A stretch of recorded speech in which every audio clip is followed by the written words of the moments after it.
السلام عليكم ورحمة الله وبركاته. الحمد لله وحده لا شريك له وحده بوحدة موحدة بوحدة موحدة بوحدة وحيدا وأحدا بلا مدد وجدد ونسب ووصف في الكمال وحده لا شريك له ولا ند له ولا مثل له ولا مثال له ولا جلد بلد ولد جسد رسو جزو نزو عزم له ولا مقارن له ولا مكاذب له ولا مناظر له ونشهد أن سيدنا وسندنا وحبيبنا وحبيب ربنا وطبيب قلوبنا ونورنا ومنورنا وشفيعنا ومولانا محمدا عبده ورسوله صلى الله عليه وسلم الذي يحمد حمده حمدا بعد حمده وآله وأصحابه وأهل بيته أجمعين. أما بعد فقد قال الله تعالى إن الله وملائكته يصلون على النبي يا أيها الذين آمنوا صلوا عليه وسلموا تسليما يا اللهم صل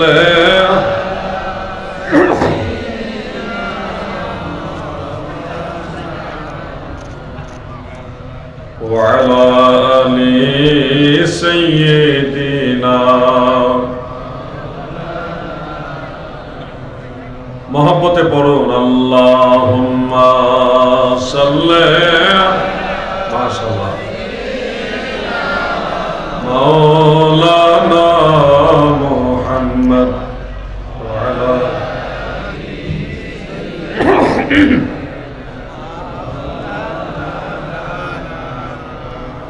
मेरा दिल फिदा हो बेज़ौक़े मोहम्मद ना दिल से जुदा हो ये ज़ौक़े मोहम्मद अल्लाहुम्मा सल्ले मरहबा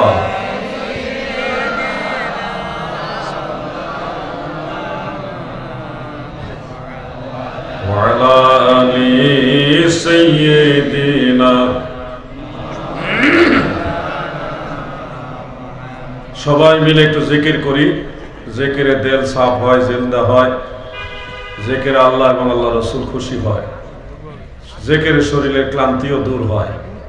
আসেন মহান আল্লাহ তাআলা সন্তুষ্টির জন্য 1 থেকে 2 মিনিট সবাই মিলে জিকির করি।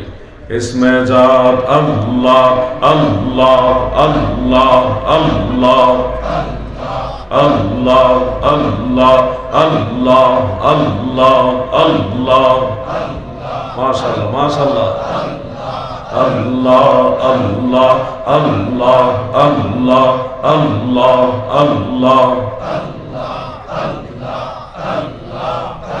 আমার দয়াল নবী কমলি ওয়ালা উম্মতের কন্ডারি দয়াল নবী কমলি ওয়ালা উম্মতের কন্ডারি মওলাই জারে আল্লাহ জারে বানায়াছেন রহমতের ভান্ডারি আল্লাহ আল্লাহ আল্লাহ মারহাবা মারহাবা আল্লাহ আল্লাহ আল্লাহ সৃষ্টির প্রেমে আশিক আল্লাহ সেই প্রেমে রাসূলুল্লাহ সৃষ্টির প্রেমে আশিক আল্লাহ ইয়া আল্লাহ সেই প্রেমে রাসূলুল্লাহ পাপে তাপে উদ্ধারিতে পাঠান যারে রব্বানি পাপে তাপে তরাইতে পাঠান যারে রব্বানি দয়াল নবী কমলি ওয়ালা উম্মতের কান্ডারি আল্লাহ আল্লাহ আল্লাহ মাশাআল্লাহ আরে মওলাই যারে আল্লাহ যারে বানায়াছেন রহমতের ভান্ডারে দয়াল নবী কমলি ওয়ালা উম্মতের কান্ডারে আল্লাহ আল্লাহ আল্লাহ আল্লাহ আল্লাহ আল্লাহ আল্লাহ আল্লাহ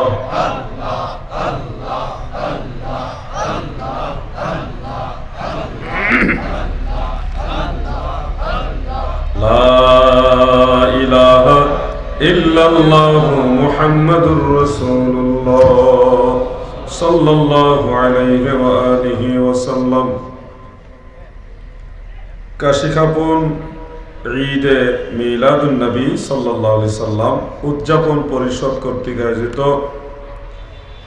21তম বিশাল ওয়াজ ও মিলাদ মাহফিলের সম্মানিত সভাপতি মণ্ডলী জনাব সুফি মাহমুদ সাহেব, জনাব আনসার মিয়া সাহেব, জনাব হাজী নেসাওয়ার আলী সাহেব, জনাব হাজী মুসব্বির আলী সাহেব, আজকের মাহফিলের মধ্যমণি প্রধান অতিথি আমাদের সকলের মাথার তাজ সুলতানুল উলামা ওয়া শামসুল উলামা হযরতুল আল্লামা সাহেব কিবলা ফুলতলি রহমতুল্লাহ আলাইহির সুযোগ্য সাহেবজাদা হযরতুল আল্লামা হাফিজ ফখরুদ্দিন চৌধুরী সাহেবজাদা ফুলতলি মাদ্দাজিল্লাহুল আলী প্রধান আলোচক হিসেবে আলোচনা পেশ করেছেন আন্তর্জাতিক খ্যাতি সম্পন্ন বিশ্ব নন্দিত বক্তা প্রবীণ আলেমে দ্বীন মুফাসসিরে কোরআন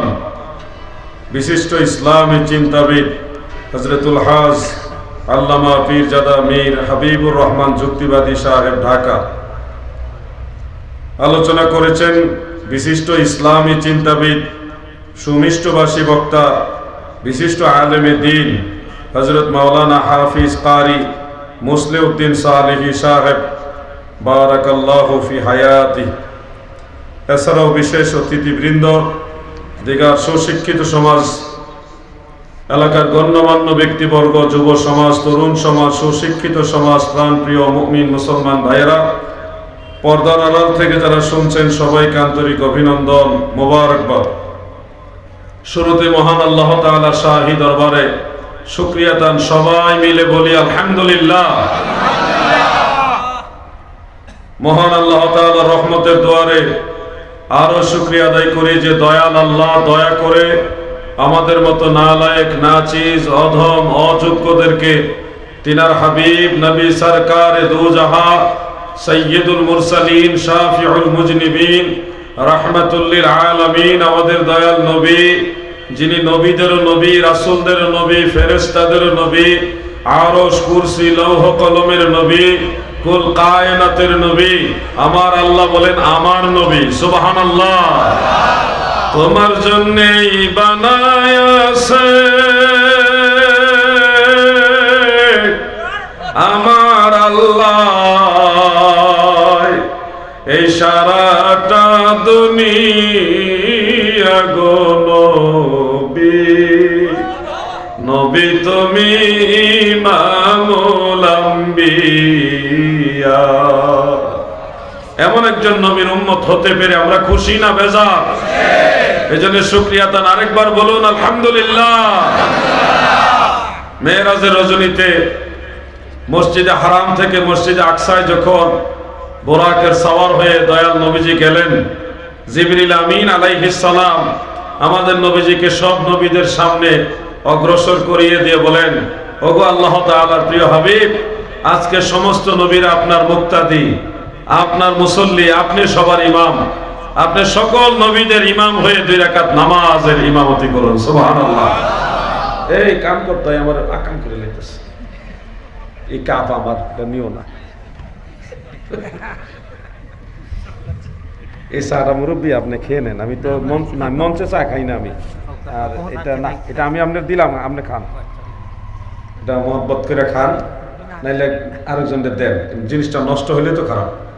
আমি তো মঞ্চে চা খাই না। একবার চা খাওয়ানোর নাম কইরা সাবানের পানি খাওয়াইছে আমারে, আরেকবার ঘুমের ট্যাবলেট খাওয়াইছে চার ভিতরে।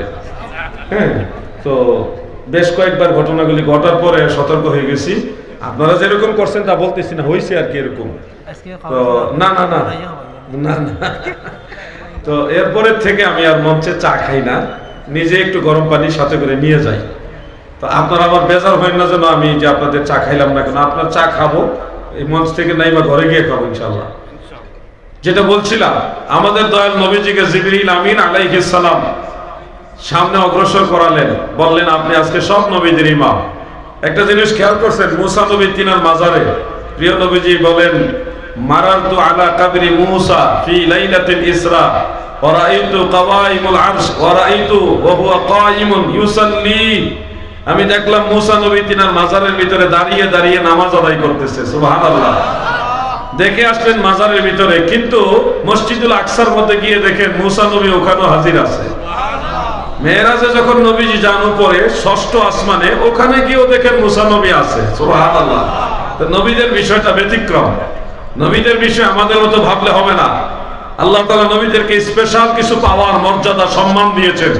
একই সাথে মুসা নবী 6ষ্ঠ আসমানও থাকতে পারে, একই সাথে তিনার মাজার শরীফের ভিতরেও থাকতে পারে, একই সাথে উনি মসজিদুল আকসাতেও যেতে পারে।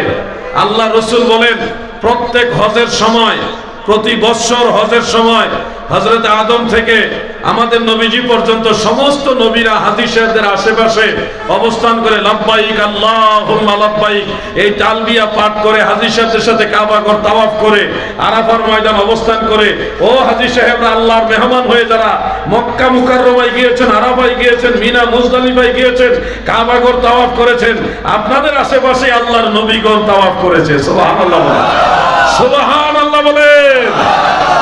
ইমাম মুহিউদ্দিন নববী রাহমাতুল্লাহ আলাইহি সহিহ মুসলিমের মধ্যে এটা উল্লেখ করেছেন, এবং এটা সহিহ হাদিস দ্বারা প্রমাণিত। প্রতি বছর হজের সময় সমস্ত নবীরা রূহানি ভাবে সেখানে হাজির থাকেন। এজন্য এটা অসম্ভব নয়। যখন বলা হয়েছিল শামসুল উলামা আল্লামা সাহেব কেবলা ফুলতলি রাহমাতুল্লাহ আলাইহির জানাজার নামাজের মধ্যে আল্লাহর হাবিব রূহানি ভাবে হাজির হয়েছেন, তখন এক শ্রেণীর ভাইয়েরা এটা নিয়ে একটু বিরক্তি প্রকাশ করেছেন, সমালোচনা করে বলেছেন যে নবীজি ওখানে আসলেন কিভাবে, আর নবী করিম সাল্লাল্লাহু আলাইহি সাল্লাম ওখানে আসার পরে নবীজিকে কেন জানাজার ইমামতি করতে দেওয়া হলো না। এই ধরনের কটূক্তি করেছে একটা মহল। আমি বলতে চাই ভাই, শামসুল উলামা ফুলতলি সাহেব কিবলা রাহমাতুল্লাহ আলাইহি একা নয়, নবীজির আদরের উম্মত যারা, যাদেরকে নবীজি ভালোবাসে, এমন উম্মত যারাই মারা যায় তাদের প্রত্যেকের জানাজার ভিতরে আল্লাহর রাসূল নিজে রূহানি ভাবে হাজির হয়। সুবহানাল্লাহ বলে। হাফিজুল হাদিস ইমাম জালালউদ্দিন সুয়ুতী রাহমাতুল্লাহ আলাইহি, আরে বারে গরম পরে করো, আগে কথাটা কইতে দাও। সুলামানের যন্ত্রণা কথা কোন যায় না, কি পাওয়ার দেখছেন, কিটা জানে কইতে অবস্থা। হাফিজুল হাদিস ইমাম জালালউদ্দিন সুয়ুতী রাহমাতুল্লাহ আলাইহি তিনার আল-হাবিলিল ফাতাওয়ার মধ্যে এই ব্যাপারে ডিটেইলস দলিল ভিত্তিক আলোচনা করেছেন। তিনি লিখেছেন, ইন্নান নাবিয়্যা সাল্লাল্লাহু আলাইহি ওয়াসাল্লাম হাইয়ুন বিজাসাদিহি ওয়া রূহিহি ওয়া আন্নাহু ইয়াতাসাররাফু ওয়া ইয়াসিরু হাইসু শাআ ফি আকতারিল আরদ। আমার আল্লাহ তাআলা নবীজি কেমন মহান ইজ্জত দিয়েছেন, ইন্তেকাল শরীফের পরেও রওজা মুবারকের ভিতরে রাহমাতুল লিল আলামিন নবী সশরীরে জিন্দা। সুবহানাল্লাহ বলেন। ويسير حيث شاء في أقطار الأرض এই দুনিয়ার আনাচে কানাচে যেখানে খুশি ওইখানে আল্লাহর হাবিব রুহানি ভাবে হাজির হয়। সেই নিরিখে শামসুল উলামা ফুলতুলি সাহেব কিবলা রাহমাতুল্লাহ আলাইহি জানাজার নামাজে হাজির হওয়াটা এটা নবীজির একটা বৈশিষ্ট্য, আল্লাহর দেওয়া সম্মান। ঠিক কিনা বলে?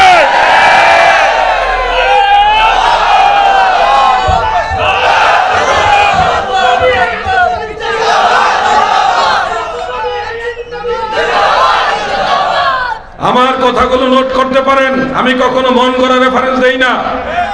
কিতাব নিয়ে বসেন, না হলে নোট করেন, যখন সুযোগ পাবেন তখন দেখবেন, খুঁজে না পেলে আমাকে ডাকবেন, আমি আপনার ভাই হিসেবে খুঁজে বের করে দিব ইনশাআল্লাহ। আমরা সুন্নি মুসলমান, কোরআন হাদিসের বাইরে না। আমরা স্বপ্নে পায়া দল আবিষ্কার করি নাই, আমরা মজলিসে সূরা দিয়া দল আবিষ্কার করি নাই, আমরা কোন কাউন্সিল করে দল আবিষ্কার করি নাই। আমাদের আহলে সুন্নাহ ওয়াল জামাতের প্রবর্তক হলো রাহমাতুল লিল আলামিন। ঠিক কিনা বলে?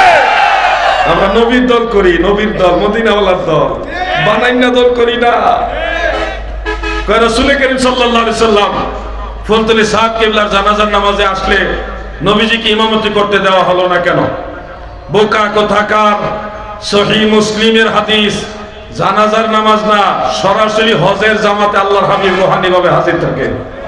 তাহলে হজের কোন নামাজের ইমামতিটা আল্লাহ রাসূলকে দেওয়া হয়? উত্তর দাও। হজের কোন নামাজের ইমামতি আল্লাহর নবীকে ইমামতি করতে দেওয়া হয়? উত্তর দাও। সেখানে আল্লাহর ওলির জানাজার নামাজে প্রিয় নবীজি রুহানি ভাবে এসেছেন, এটার জন্য আপনি প্রশ্ন তুলছেন নবীজিকে ইমামতি করতে দেওয়া হলো না কেন? সহিহ মুসলিমের হাদিস দ্বারা প্রমাণিত আল্লাহর হাবিব হজের সময় রুহানি ভাবে হাজির থাকে, তাহলে নবীজিকে ইমামতি করতে দেওয়া হয় না কেন? আসল বিষয়টা হাদিসও না, দলিলও না, এরা ওলি আল্লাহ পছন্দ করে না। আমরা যারা মারা যাব কবরের মধ্যে মুনকার নকির আসবে, কিন্তু আপনারা জানেন আমার দয়াল নবীজিও আসবে। মুনকার নকির প্রশ্ন করবে আমার দয়াল নবীজিকে দেখায়া, মা কুনতা তাকুলু ফি হাযার রাজুল, এই ব্যক্তি সম্পর্কে তুমি কি বলতে? ইমানদারেরা নবী দেখে চিনবে গো। নূর নবী, নূরের নবীকে দেখেই বলবে হাযা নবিয়ুনা মুহাম্মাদুর রাসূলুল্লাহ, ইনি তো আমাদের দয়াল নবী, রহমতের নবী, আমার মায়ার নবী গো। মুনকার নকির তখন বলবে নাম কানাউমাতিল আরুস, দুলহা দুলহানির মতো ঘুমিয়ে যাও, তোমার ঘুম আমার আল্লাহ ছাড়া আর কেউ ভাঙাবে না। সুবহানাল্লাহ বলে। ওই আশিক রাসূল উম্মত যারা আল্লাহর হাবিবকে কবরে দেখে চিনবে, তার ওই এক ঘুমে কিয়ামত হবে। যদিও মাঝখানে শত শত হাজার হাজার বছর যাবে, দয়াল নবী বলেন আমার আদরের উম্মতের জন্য এত লম্বা সময় মনে হবে না গো। তাদের মনে হবে জোহরের নামাজের পরে ঘুমাইছে, এখন মনে হয় আসরের নামাজের সময় হয়েছে। দয়াল নবী তুমি গুণমনি, এই পাপী লোক তরাইবেন বলে গো নবী, পাক কোরআনেতে শুনি গো নবী, দয়াল নবী তুমি গুণমনি। আল্লাহুম্মা সাল্লি মারহাবা।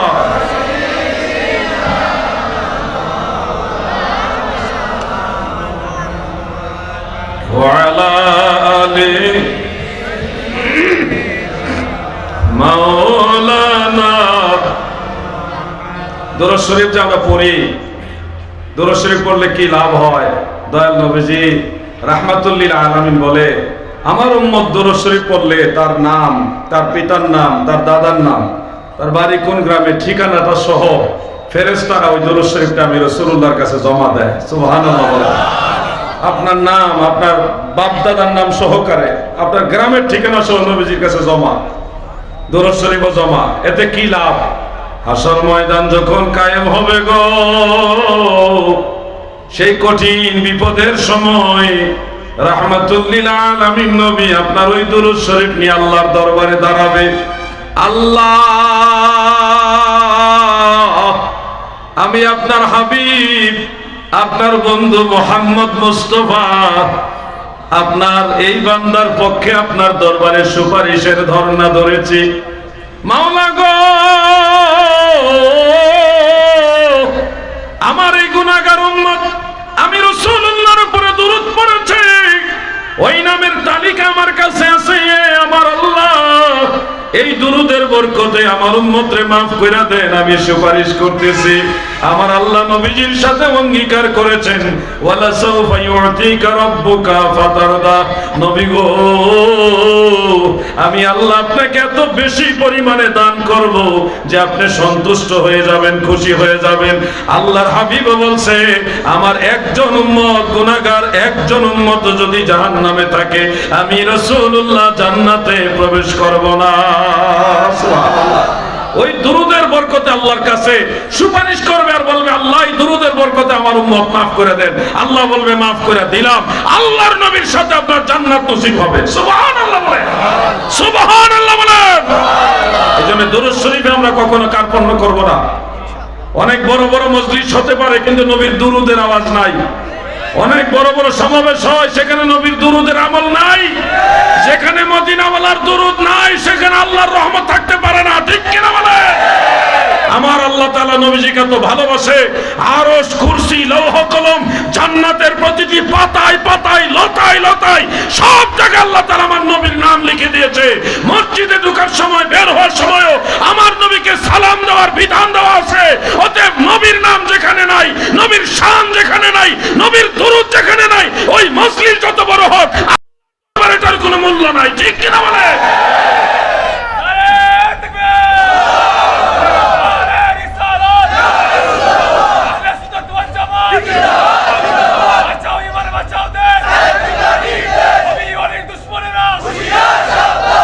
প্রিয় ভাইরা, দরুদ শরীফ পড়তে চাই, সবাইকে নিয়ে পড়বেন না ইনশাআল্লাহ।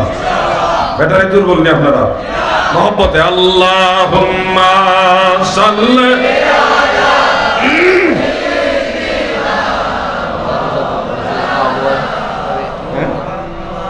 আচ্ছা,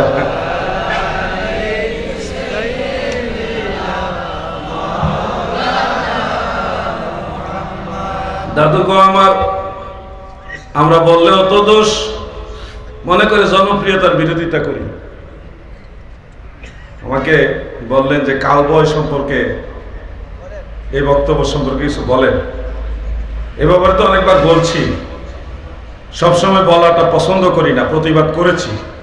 কিন্তু যাদের অন্তরে বক্রতা, ফি কুলুবিহিম মারাদুন ফাযাদাহুমুল্লাহু মারাদা, এরা কখনো ভুল বুঝবে না।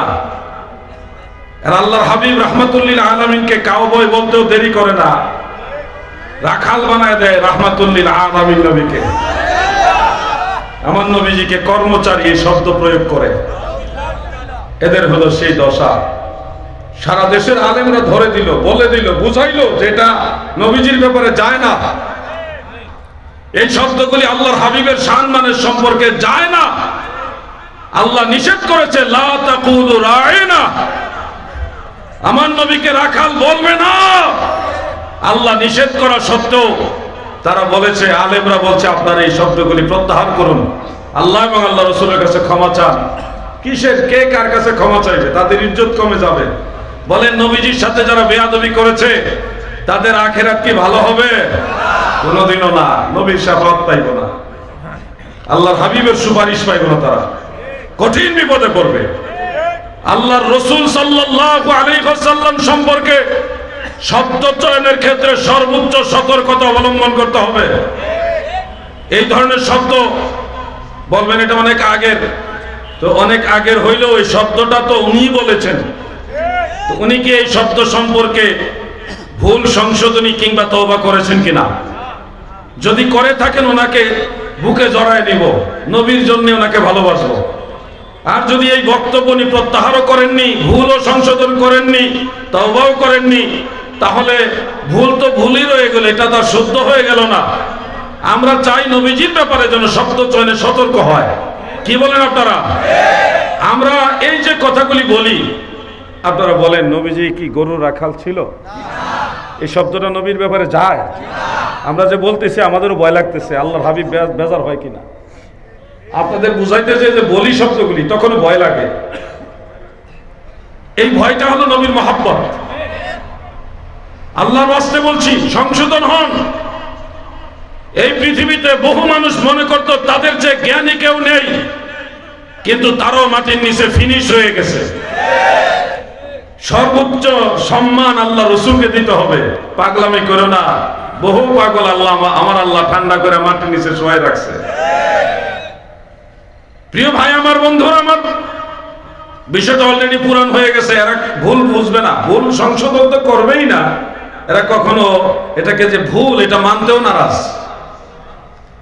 ঈমান যার আছে তারই যাওয়ার ভয় আছে, যার ঈমান নাই তার ঈমান যাওয়ার ভয়ও। যাই হোক, এগুলি নিয়ে আমি কথা বলা প্রয়োজন মনে করছি না, যেহেতু জিনিসটা মোটামুটি পুরাতন হয়ে গেছে। আমরা ওলি আল্লাহর দেশের লোক, ওলি আল্লাহ পন্থী লোক। যুবক ভাইরা শোনো, একটা কথা বলি, তোমরা মনে কষ্ট নিও না, বা আমি কোনো পক্ষপাতিত্ব করে বলছি তাও না, বোঝানোর জন্য বলছি। এই দেশে অসংখ্য মাহফিল করেছেন দেলোয়ার হোসেন সাইদি সাহেব, তিনি ওই অঙ্গনের মধ্যে একজন প্রখ্যাত মুফাসসির ছিলেন। তো উনি এই দেশে ইসলামের ব্যানারে অনেক কাজ করেছেন। অনেক ভুল ত্রুটিও আছে, থাকতেই পারে। ওনার হাসর ওনার, আমার হাসর আমার। কিন্তু সাইদি সাহেবকে নিয়ে কোনো মঞ্চে যখন আলোচনা হয়, তখন কিন্তু আমাদের কোনো আপত্তি থাকে না, কারণ একজন আলেমের ব্যাপারে আলোচনা হইতেই পারে। আলেমদের নিয়ে আলোচনা হবে না তো কাকে নিয়ে আলোচনা হবে? হোক, ভালো দিকগুলি আলোচনা হোক, মানুষ শিখুক, আলেমদের সম্মান সম্পর্কে জানুক। কিন্তু আফসোসের বিষয়টা হলো, আমরা যখন হযরতে শাহজালাল ইয়ামানি মুজাররদি, হযরতে শাহপরান সিপাহ সালার সৈয়দ নাসিরউদ্দিন আল মাদানী, শামসুল উলামা আল্লামা ফজলুল সাহেব কিবলা সহ পীর মুর্শিদ ওলি আউলিয়া তাদের সম্মান নিয়ে আলোচনা করি, তখন ওই মহলের লোকেরা বলে আমরা বাপ দাদার কিচ্ছা কাহিনী বলি। বড় পীর আব্দুল কাদের জিলানী, খাজা মুঈনুদ্দিন চিশতি, শাহজালাল ইয়ামানি, এরকম আল্লাহর ওলিদের ঘটনা কাহিনী বললে এটাকে তারা কটূক্তি করে বলে কিচ্ছা কাহিনী বলতেছে। তো সাইদি সাহেবের কাহিনী বললে কিচ্ছা কাহিনী হয় না, আল্লাহর ওলিদের সম্পর্কে কথা বললে তখন এটা ওনারা কটূক্তি আকারে বলে কিচ্ছা কাহিনী বলছে। এ থেকে আমরা কি বুঝি? আমরা বুঝি তারা ওলি আল্লাহ পছন্দ করে। আমার এই কথাটা কি কোনো পক্ষপাতিত্বমূলক হইল? আমি ওলি আল্লাহদের পক্ষে বলবোই। এই দেশে ইসলাম প্রচারই করছে আল্লাহর ওলিরা, আমাদের পূর্বপুরুষদেরকে কালেমা পড়াইছে আল্লাহর ওলিরা, ঠিক কিনা ভাই? ওলি আল্লাহর বাংলাদেশ, এই শহীদ গাজীর বাংলাদেশ, শাহজালালের বাংলাদেশ, এই শাহপরানের বাংলাদেশ। রহম করুন আল্লাহ, রহম করুন আল্লাহ, তাদের পথে তাদের মতে কবুল করুন আল্লাহ, কবুল করুন আল্লাহ। যুবক ভাইদেরকে উদ্দেশ্য করে বলছি, আমাদেরকে অনেকে একটা কথা বলে যে তোমরা পীর মুর্শিদ ওলি দরবার মাজার নিয়ে এত ব্যস্ত থাকো, পীর সাহেবরা তারা জান্নাতে যাবে কিনা এটাই তো গ্যারান্টি নাই। এ ধরনের কথা কিন্তু বলা হয়। আমি আপনাদের বলছি, পীর আউলিয়া যারা তাদের কথা তো অনেক ঊর্ধ্বে। আপনারা তো মুমিন, আপনারা মুমিন কিনা বলেন? অবশ্যই মুমিন। কেউ যদি প্রশ্ন করে আপনি কি মুমিন, আপনি তখন বলবেন অবশ্যই মুমিন, সন্দেহ রেখে বলা যাবে না। আপনার ঈমানের ব্যাপারে কি কোনো সন্দেহ আছে? আপনি যে মুসলমান, কোনো সন্দেহ আছে? তাহলে কেউ প্রশ্ন করবে যে আপনি কি মুমিন, তখন বলবেন অবশ্যই মুমিন, মানে কোনো সন্দেহ নাই, আমি মুমিন, এই ব্যাপারে কোনো সন্দেহ নাই। আমি আবার প্রশ্ন করছি, আপনারা কি মুমিন? জোরে বলেন, আপনারা কি মুমিন? অবশ্যই মুমিন। মুমিন যারা, মুমিন দুই প্রকার। একটা হলো মুমিনে কামিল, পরিপূর্ণ মুমিন, যাদের আমল আখলাক সব দিকেই ভালো। আরেক প্রকার মুমিন হলো মুমিনে নাকিস, ত্রুটিযুক্ত মুমিন। যেমন আমাদের আমলে আখলাকে অনেক ত্রুটি আছে, ভুল আছে, আমরা হলাম মুমিনে নাকিস, কিন্তু মুমিন। এই মুমিনদের ব্যাপারে আল্লাহ তাআলা বলেন ওয়াবাশশিরিল মুমিনিনা বিআন্না লাহুম মিনাল্লাহি ফাদলান কাবীরা। নবী গো,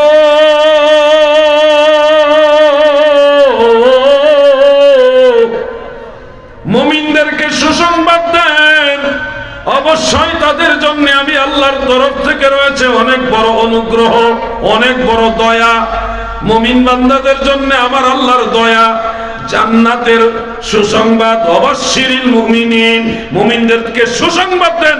তাহলে বলুন, যেখানে সাধারণ মুমিন যারা, তাদেরকে আমার আল্লাহ জান্নাতের সুসংবাদ দিচ্ছে, আরো অনেক নিয়ামতের সুসংবাদ দিচ্ছে, সেখানে আল্লাহর ওলিরা জান্নাতে যাবে, এটা কি আর সন্দেহ রাখা যাবে? আমরাই তো জান্নাতে যাব, আল্লাহ তাআলা বলছে। ঈমান নিয়ে মরতে পারলেই হয়েছে। কেউ একটু আগে, কেউ একটু পরে, সবাই জান্নাতে যাবে। মনে বেজে ভয় রাখেন না, যাইতে পারবো কিনা ডরাইলেই ফেসে পড়বেন। ডরাইবেন না, আশা রাখবেন, কারণ আপনার আশার চেয়ে আল্লাহর দয়া আরো বড়। আশা রাখবেন, মনে বেজে দুর্বলতা আনবেন না, পারতাম নি না, যাইতাম নি না, পারতাম নি। এই টেনশনটা কম করে আশা করবেন বেশি। আল ঈমানু বাইনাল খাউফি ওয়ার রিদা। যদিও ভয় আছে, কিন্তু আশাটা বেশি রাখবেন, কারণ আল্লাহর দয়া সবচেয়ে বেশি। ঠিক কিনা ভাই আমার? এই জন্য আপনারা জান্নাতে যাবেন, আশা রাখবেন।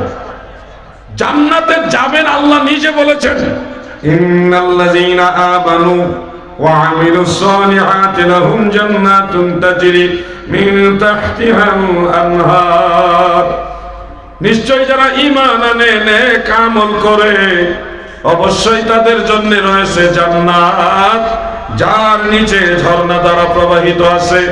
তাহলে ঈমানওয়ালা, নেককার আমলওয়ালা ঈমানদার যারা, তাদের জন্য জান্নাতের ঘোষণা দিলেন আমার আল্লাহ। আর উনি ওয়াজ করতেছে পীর আউলিয়া শাহজালাল শাহপরান জান্নাতে যাবে কিনা, এটাই তো গ্যারান্টি নাই। চিন্তা করছে কই হাতটা দিছে। এই ধরনের ওয়াজ যারা করে, এরা ওলি আল্লাহর দুশমন, এরা ইসলাম সম্পর্কে পরিপূর্ণ জানে না। বহু গুনাহগারকে আল্লাহ নাজাত করবে একমাত্র নবীর খাতিরে। নবীজি দাঁড়াবে কাদের পক্ষে? ছোট ছোট গুনাহগার যারা, তাদের পক্ষে না। ছোট ছোট গুনাহগার যারা, এদের পক্ষে নবী দাঁড়াবে না, এদের পক্ষে দাঁড়ানো লাগবে না। عن جابر بن عبد الله رضي الله عنه قال سمعت رسول الله صلى الله عليه وسلم شفاعتي لأهل الكبائر من أمتي। হযরত জাবের বলেন, আমি দয়াল নবীজিকে বলতে শুনেছি গো, দিনের নবী, রহমতের নবী বলেছেন, আমার উম্মতের মধ্যে যারা বড় বড় গুনাহগার, তাদের জন্য হলো আমি রাসূলুল্লাহর শাফাআত। বড় বড় গুনাহগার, পাপী তাপী যারা, তাদেরকে সুপারিশ করে করে আল্লাহর নবী জান্নাতে নিবে। সুবহানাল্লাহ। অতএব আপনারা তো ভয় পাইবেন না, ভয়ের কারণ নাই, আশা করবেন।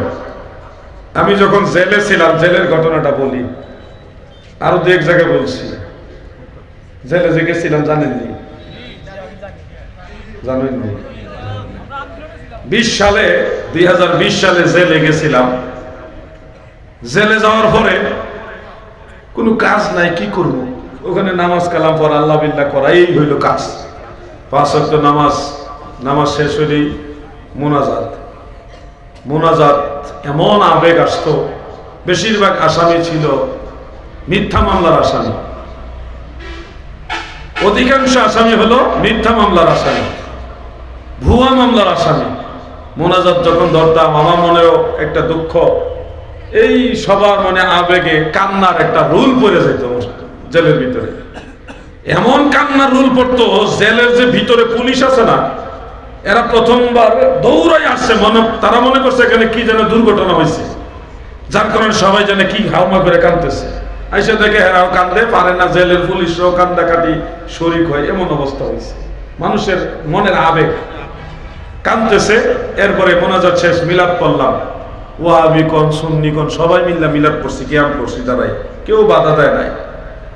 মিলাদ কিয়াম জিকির আজকার, মানে জেলখানা আর জেলখানা না, এটা একটা খানকা শরীফ হয়ে গেছে।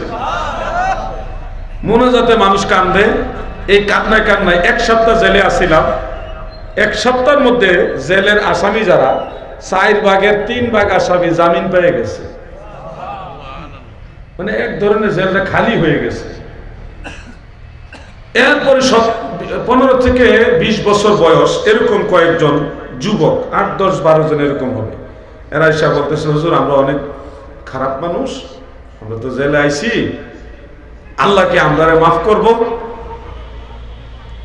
আমি বললাম, তোমরা কি কতটুকু পাপ করছো? আকাশে যত তারা এর চেয়ে বেশি পাপ করছো? না হুজুর, এত পাপ করছি না। তো জমিনে যত বালুকণা এর চেয়ে বেশি পাপ করছো? হুজুর খারাপ হইলেও এত খারাপ না। তো তোমরা কি করছো? হুজুর পকেট মার। কি মার? পকেট মার, ছিনতাইকারী। হুজুর আমরা এই পাপ করছি, আল্লাহকে আমরা মাফ করব। আমি তখন তাদের কিছু পরামর্শ দিলাম, বললাম তোমাদের পাপ একেবারেই সামান্য, আমার আল্লাহর দয়া হলো অসামান্য, অসীম দয়ালু। তোমরা এই পাপ নিয়ে এত ভয় পাইতেছো আল্লাহ মাফ করবে কিনা? আমি তোমাদের গ্যারান্টি দিলাম, তোমরা মাফ চাও 100% শিওর আল্লাহ মাফ করবো। শর্ত হইলো পরে আর এই কাম করতে পারবা না।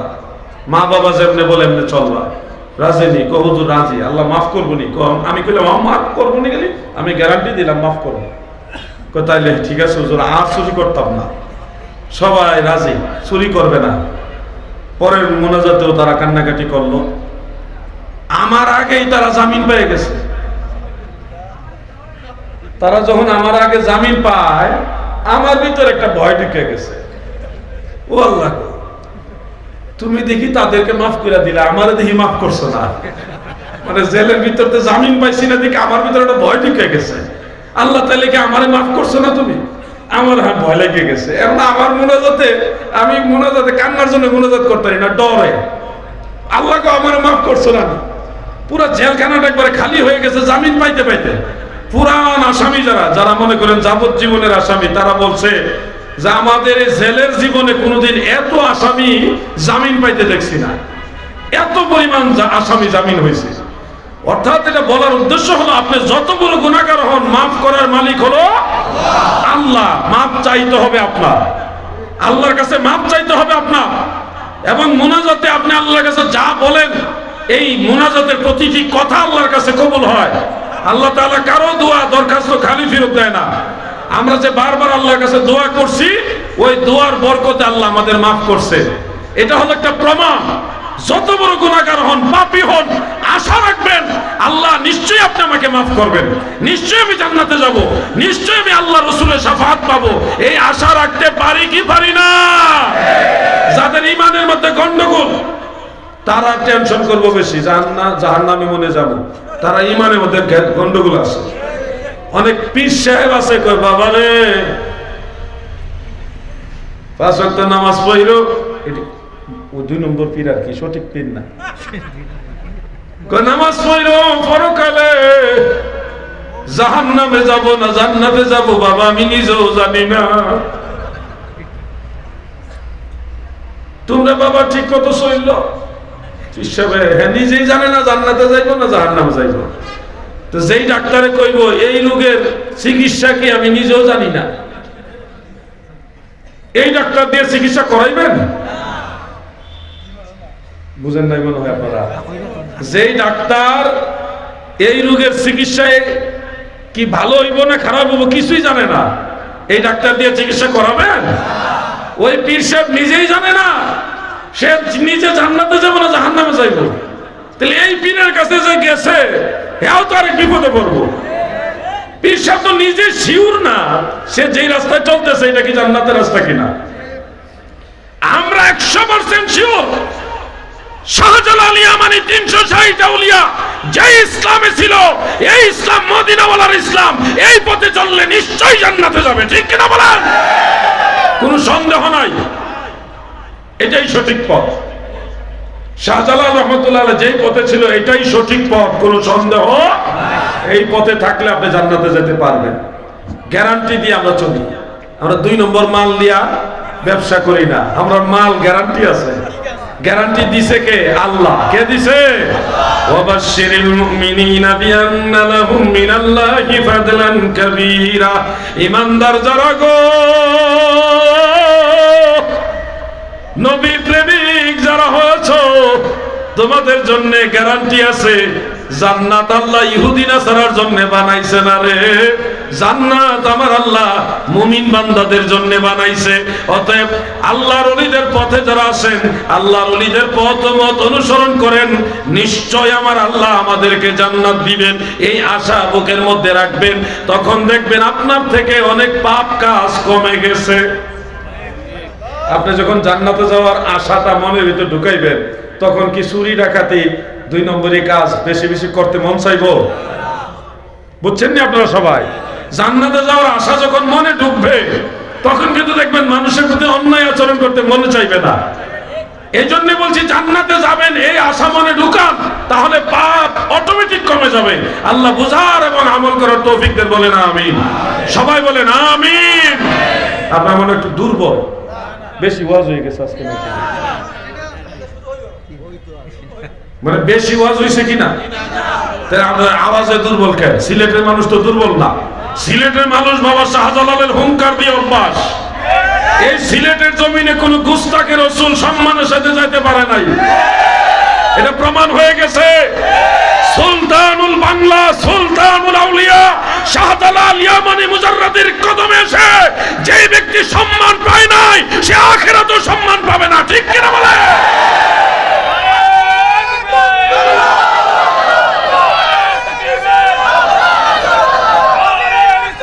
ইয়া রাসূলুল্লাহ,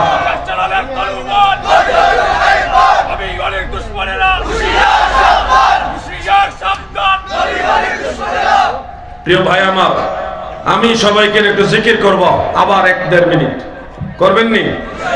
তাহলে ওয়াজের প্রতি আকর্ষণটা থাকবো, সওয়াবের সওয়াবও হইল, আকর্ষণটাও থাকলো। তা আমি চাই সবাই মিলে একটু জিকির, লা ইলাহা ইল্লাল্লাহ। মাশাআল্লাহ, মাশাআল্লাহ, পাওয়ার আছে। ইল্লাল্লাহ, লা ইলাহা ইল্লাল্লাহ। আচ্ছা বসুন। লা ইলাহা ইল্লাল্লাহ,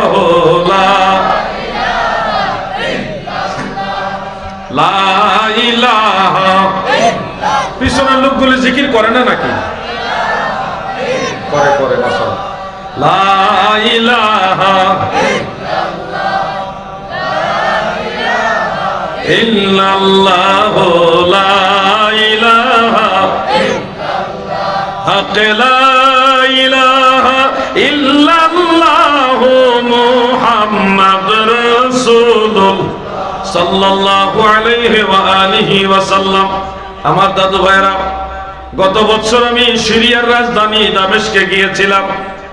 আল্লাহ পাকের দরবারে অসংখ্য শুকরিয়া, সেখানে বেশ অনেকগুলো মাজার জিয়ারত করেছি। একটা মাজার জিয়ারত করতে গিয়ে ব্যতিক্রম একটা অভিজ্ঞতা হলো। জাবালে কাসিউন পর্বতের পাদদেশে হযরতে আইয়ুব তাহের আল কুরদি রাহমাতুল্লাহ আলাইহির মাজার জিয়ারত করতে গেলাম। সেখানে যে দেখলাম গো, আল্লাহর ওলি মাজারের ভিতর থেকে পা বের করেছিলেন, এখনো সেই পা তাজা আছে। ঘটনাটা জানলাম। সুলতান সালাউদ্দিন আইয়ুবী রহমাতুল্লাহ আলাইহি, ওনার চাচাতো ভাই ছিলেন হযরত আইয়ুব তাহের আল কুরদি রহমাতুল্লাহ আলাইহি। যখন মসজিদুল আকসা বাইতুল মুকাদ্দাস সালাউদ্দিন আইয়ুবী রহমাতুল্লাহ আলাইহি বিজয় করেন, ওই সময় তিনি শাহাদাত বরণ করেছিলেন। ওনাকে ওখানে দাফন করা হয়েছিল। ওনার মাজারের আশেপাশের থেকে অনেক অলৌকিক ঘটনা, অনেক কারামত প্রকাশ হয়েছে, যার কারণে মানুষ দল বেঁধে লাইন ধরে ধরে ওনার জিয়ারত করতে যায়। ওখানে গিয়ে দোয়া করলে কবুল হয়। ওখানে গিয়ে যে দোয়া করে আল্লাহর ওলির উসিলা আল্লাহ কবুল করে। এই কারণে মানুষ দল বেঁধে সেখানে জিয়ারত করতে যায়। তৎকালীন যিনি গভর্নর ছিলেন, শহরের দামেস্কের মেয়র ছিলেন, তিনি কি করলেন, এই ভিড় মানুষের চাপ, লাইন ধরে ভিড় করে ফেলেছে জিয়ারতের জন্য, এগুলি পরিদর্শন করার জন্য মাজারে গেলেন।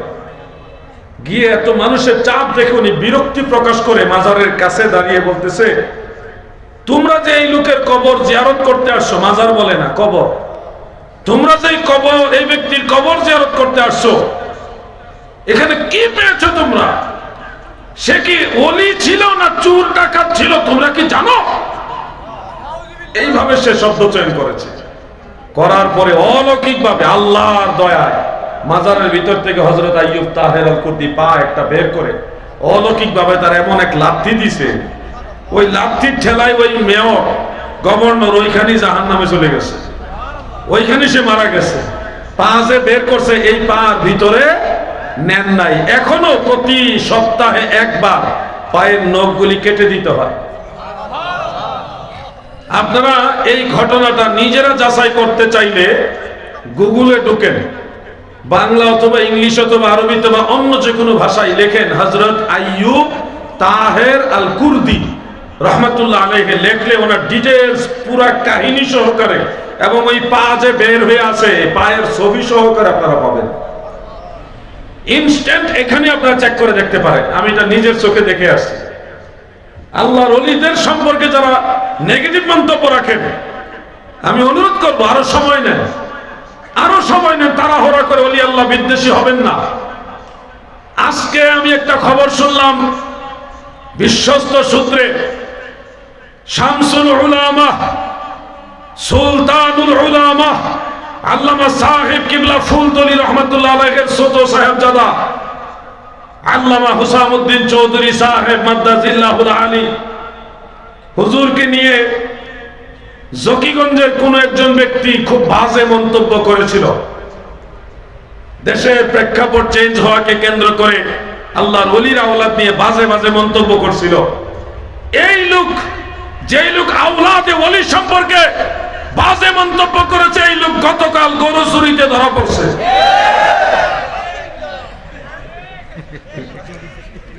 আমি বানায় বলছি না, ভিডিও আছে, ভিডিও। আপনারা কি ঘটনাটা শুনছেন কিনা? অ্যাভেলেবেল এখন পুরো সিলেটে ছড়াই গেছে। যেই লোক গরু চুরি ধরা খাইছে, আবার ওই গ্রুপের লোক, যেই গ্রুপ মাজার ভাঙ্গার পক্ষে, ওলি আল্লাহ বিদ্বেষী যারা, তারা। শোনো যুবক, আরেকটা ঘটনা ঘটেছে সুনামগঞ্জের তাহেরপুরে বাদাঘাটে। সেখানে একজন লোক নেতৃত্ব দিয়ে মাজার ভাঙ্গার কাজে সহযোগিতা করেছিল। এই লোকের অজানা অচেনা এমন এক ফসা রোগে ধরছে, এই রোগের নাম কি এইটাই ডাক্তারে জানে না, ওষুধ দিবে তো পরের কথা, রোগের নামই জানে না। তার সারা শরীর পুরো বডি পচে যাইতেছে। এটা হলো আল্লাহর ওলিদের সাথে বেয়াদবি যারা করেছে, তারা 2 দিন আগে হোক পরে হোক ধ্বংস হয়ে যাবে। ঠিক কিনা বলে?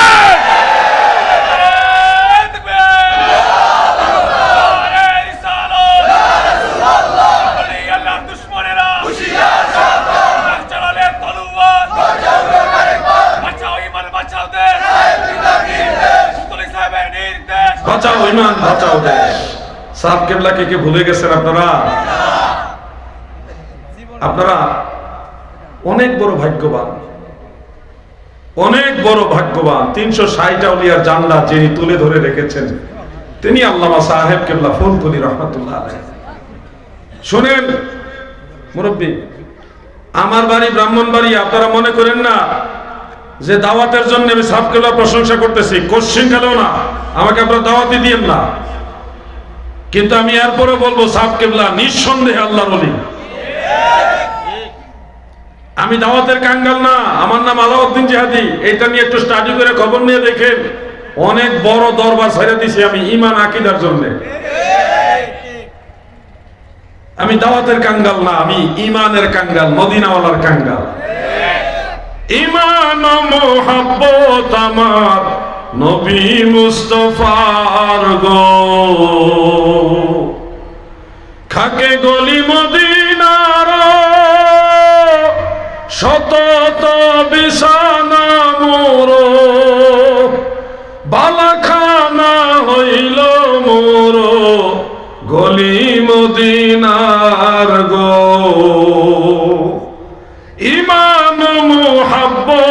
আমার নবী মুস্তাফার গো।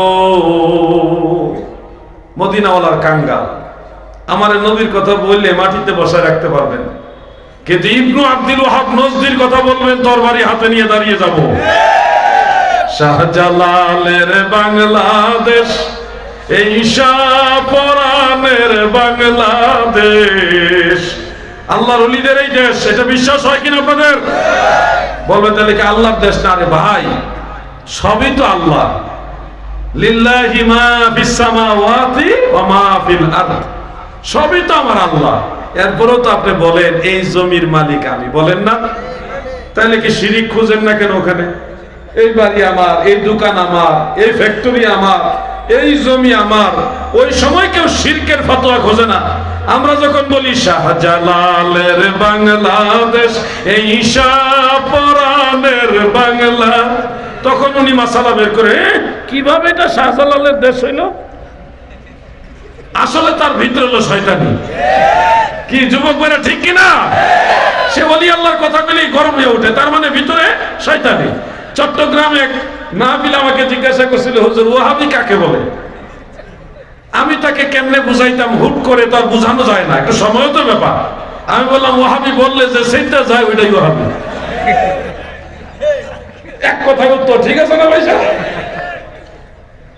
আল্লাহর ওলিদের কথা বললে যারা বিভিন্ন ধরনের প্রশ্ন তুলে, বুঝতে হবে এগুলি ওলি আল্লাহ বিদ্বেষী। এই দেশে ওলি আল্লাহর বিরোধিতা করে কেউ টিকে থাকতে পারে নাই, পারবেও না, ঠিক কিনা বলেন? ভাই আমার, ওলি আল্লাহদের প্রতি শ্রদ্ধা রাখবেন, সম্মান রাখবেন। যখন হযরত শাহপরান রহমাতুল্লাহ আলাইহির দরবারে একটা মহল আক্রমণ করলো, তখন আমি দেশে ছিলাম না, ইরাকে ছিলাম, জিয়ারতে গিয়েছিলাম। দেশে থাকলে নিশ্চয়ই আমি সিলেটের যুবকদেরকে নিয়ে হযরত শাহপরান রহমাতুল্লাহ মাজারে যাইতাম। ভণ্ডামি যারা করে তাদেরকে তোমরা সংশোধন করো, কিন্তু সংশোধনের নাম দিয়ে মাজার আক্রমণ করে দান বাক্সের টাকা চুরি করলো কারা? কথা বলছেন না? এদের টার্গেট কোনো ভণ্ড না, এদের টার্গেট হলো দান বাক্সের টাকা, ঠিক কিনা বলো? দান বাবা বাক্সটা কিন্তু ঠিকই চুরি করে নিয়ে গেছে। একটা স্কুলে ভালো ছাত্র আছে, খারাপ ছাত্র আছে, সবার রোল নম্বর কি এক হয়? 56 নম্বর রোল নম্বর আছে, 1 নম্বর রোল নম্বরও আছে, সব মিলে মিশে তো স্কুল। একটা প্রতিষ্ঠান, একটা মাজার দরগা, একটা প্রতিষ্ঠান। এখানে ভালো মানুষ আছে, খারাপ মানুষও আছে। তা আমাদের দায়িত্ব হলো ওই খারাপ মানুষকে দ্বীনের তালিম দেওয়া, সঠিক বুঝ দান করা, সহযোগিতা করা, শিক্ষা দেওয়া, এটা হলো আমাদের দায়িত্ব। এটা না করে মাজার ভেঙে ফেলো। এই যে এই দীক্ষা যারা নিছে, যারা আল্লাহর ওলিদের মাজার আঘাত করতে চায়, এরা ওই লোক, ওই ইবনু আব্দুল ওয়াহাব নজদির বংশধর, ঠিক কিনা বলে? আর একটু পরে করেন, ঠিক এক টাইমে কোয়া যায় না, টাইমিং এ মিলছে না। এটা হলো 2G আর আপনারা হলেন 5G। আপনারা কয় জি? 5G। 5G এখন আইছে না বাংলাদেশে, 4G। এটা 2G, আর কোন সময় যে ই আয়া পড়ে বলা যায় না। সবাই আছেন নে? এটা তাকবীর দেই সবাই নিয়ে, দেখি কেমন আছেন। রেডি? ফান মুখে দিয়া সাবাইতেছে, রেডি কইব কেমনে? রেডি কইতে গেলে তো ফান কইরা যাইব। রেডি আছে? নারায়ে তাকবীর! সবাই বলছেন তো? উনারা তো কইছে না, একটু কইছে না, কইছেন নি? কইছে? ঠিক আছে, সবাই রেডি? নারায়ে তাকবীর! ওই লোকে আসছে কইছে, আমি খেয়াল করছি। মোবাইল একটা ধরে রাখছে, মনে করছে আমার কোয়া লাগতো না, হুজুর আমারে দেখতো না। নারায়ে রিসালাত! আহলে সুন্নাত ওয়াল জামাত! বাঁচাও ঈমান, বাঁচাও দেশ! এইভাবে স্লোগান দিবেন। আমি সৈয়দ আহমদ শহীদ বেরলভী রহমাতুল্লাহ আলাইহির সিলসিলার লোক। হ্যাঁ, আমি অন্য সিলসিলার যারা শায়েখ মাশায়েখ আছে তাদেরকে সম্মান করি, কিন্তু আমি সিলসিলায়, আমার সিলসিলায় যেই মহান বুজুর্গ বৃন্দ রয়েছেন তাদের মধ্যে আওলাদে রাসূল সৈয়দ আহমদ শহীদ বেরলভী রহমতুল্লাহ আলাইহি রয়েছেন। এই সিলসিলাগত দ্বন্দ্বগুলি যারা করতে চায় তারা ঠিকই মাঝখানে একটা দ্বন্দ্ব লাগাই দিয়ে পরে খুঁজে পাওয়া যায় না। একবার 1 কোটি টাকার চ্যালেঞ্জ যখন দিয়েছিল আমাদের এই সিলসিলার, আমাদের অঙ্গনের কয়েকজন সুনামধন্য আলেম সম্মানের সাথে বলেছিল, ঠিক আছে আপনি 1 কোটি টাকা জমা দেন, আমরা 1 কোটি টাকা জমা দিব, আমরা প্রমাণ করব সৈয়দ আহমদ শহীদ বেরলভী রহমতুল্লাহ আলাইহি তিনি একজন বুজুর্গ ছিলেন, আল্লাহর ওলি ছিলেন। আপনার দলিল দিয়ে প্রমাণ করতে হবে ওনার কোন কথার মধ্যে কুফরি আছে, ওনার কোন লেখনের মধ্যে কুফরি আছে। যখন আমাদের এই সিলসিলার আলেমরা আগাইলো তখন ওনাকে আর খুঁজে পাওয়া যায় না। কিন্তু গন্ডগোল 2 সিলসিলা 2 মাসলাকের মধ্যে একটা ভেজাল লাগাই দিয়া ঠিকই একে অপরকে শত্রু বানায় ছেড়ে দিছে। এগুলি আমরা চাই না। যার যার সিলসিলা তার কাছে বড়, যার যার পীর তার কাছে বড়। কখনো কোন সিলসিলার লোক, কোন মাসলাকের লোক অন্য কোন মাসলাকের শায়েখ মাশায়েখদেরকে অ্যাটাক করে, কটাক্ষ করে কথা বলবেন না। এগুলি করে আমাদের সুন্নি মানাজার আছে, আমাদের মধ্যে ডিভাইডেশন তৈরি করবেন না। আমি আজকেও বলছি, যদি এইসব বিষয়ে কারো কোনো কথা বলার থাকেও আপনি আসুন আমরা একসাথে বসে আলোচনা করি। আল্লামা ডক্টর কাফিলউদ্দিন সরকার সালি সাহেব আছেন, মুফতি এনায়েতুল্লাহ আব্বাসী সাহেব আছেন, ডক্টর হুজ্জাতুল্লাহ নকশবন্দি আছেন, আরো যত সুন্নি আকাবির আলেম আছেন, মুফতি শাহ আলম সাহেব আছেন, আরো যারা আছেন আমরা বসবো। আসেন, ঝগড়া করতে চাই না, আমরা মারামারি করতে চাই না। সাধারণ মুসলমান যারা আছে, সিলসিলা হয়তো আলাদা কিন্তু তারা আকীদাগতভাবে সুন্নি মাসলাকের লোক হিসেবে, সুন্নি মতাদর্শী লোক হিসেবে তাদের মধ্যে দ্বন্দ্ব হোক, এটা আমরা চাই না। এই সিলসিলার দ্বন্দ্ব বন্ধ হতে হবে, এগুলি আর করতে দেওয়া যাবে না। আমরা সব সুন্নি মুসলমান এক হওয়ার সময় এসেছে, ঠিক কিনা বলেন? আর কত দোষ খুঁজতে গেলে সবারই কম বেশি আছে। আরেকজনের বগলতলার গন্ধ খুঁজতে খুঁজতে সারা জীবন কাটাইলেন, আপনার বগলতলার দিকে একটু খেয়াল করেন। ইঙ্গিতে বললাম, বেশি ভালো ভালো না, বেশি ভালো যারা তাদেরও কিছু না কিছু দুর্গন্ধ আছে। বাড়াবাড়ি কাম্য নয়। আপনাদেরকে বলছি, ঐক্যবদ্ধ থাকবেন। পীর আলাদা হতে পারে, সিলসিলা আলাদা হতে পারে, আকীদা যারা আহলে সুন্নাহ ওয়াল জামাত আমরা সবাই এক। সারসিনা শরীফ আমাদের, ফুরফুরা শরীফ আমাদের, সোনাকান্দাস আমাদের, ফুলতলি মাসলাক আমাদের, জৈনপুরি খানদান আমাদের। অতএব যদি অন্য কোন মাসলাক আলা হযরত সহ অন্য যারা আছে সবাই আমাদের, আমরা সবাই মিলেমিশে ঐক্যবদ্ধ থেকে মদিনাওয়ালার রিশান নবীজির পতাকা তুলে ধরব। শাহজালালের সিংহ, শাহজালালের গর্জন, এটা আমরা ময়দানে তুলে ধরবো যেন বাতিলরা প্রকম্পিত হয়, ঠিক কিনা বলেন? কিছু লোক আছে কয়দিন পরে পরে এটা ইনজেকশন দিয়ে ঝগড়া লাগায়। এগুলি কি? এটা ঝগড়া লাগাই দিয়ে কিন্তু উনি আবার চুপচাপ ঘর থেকে লুকাই যায়, আর পাওয়া যায় না। এগুলি করবেন না। আমরা সব সুন্নি মুসলমান যারা, আমরা সবাই এক। আমরা কি সবাই এক? শহীদ আল্লামা নুরুল ইসলাম ফারুকী রহমাতুল্লাহ আলাইহি আমাদেরকে বলেছেন, পীর যার যার, সুন্নিয়ত সবার। আরেকজনের কথা মনে আসেনি আপনাদের? হাফেজ তুফাজ্জল হোসেন ভৈরবী সাহেব, মনে নাই, ভুলে গেছে। ওই যে হরিণীর কাহিনী বলতো, মা বাবার ওয়াজ করতো। আরে ওনার ওয়াজ শুনে এমন কোন মানুষ নাই যে কাঁদছে না। মা বাবার কথা মতো যে জন চলে না, আল্লাহ নবীজির দয়া তারা পাবে না। এখন আর এই গজলগুলি আগের মতো শোনা যায় না।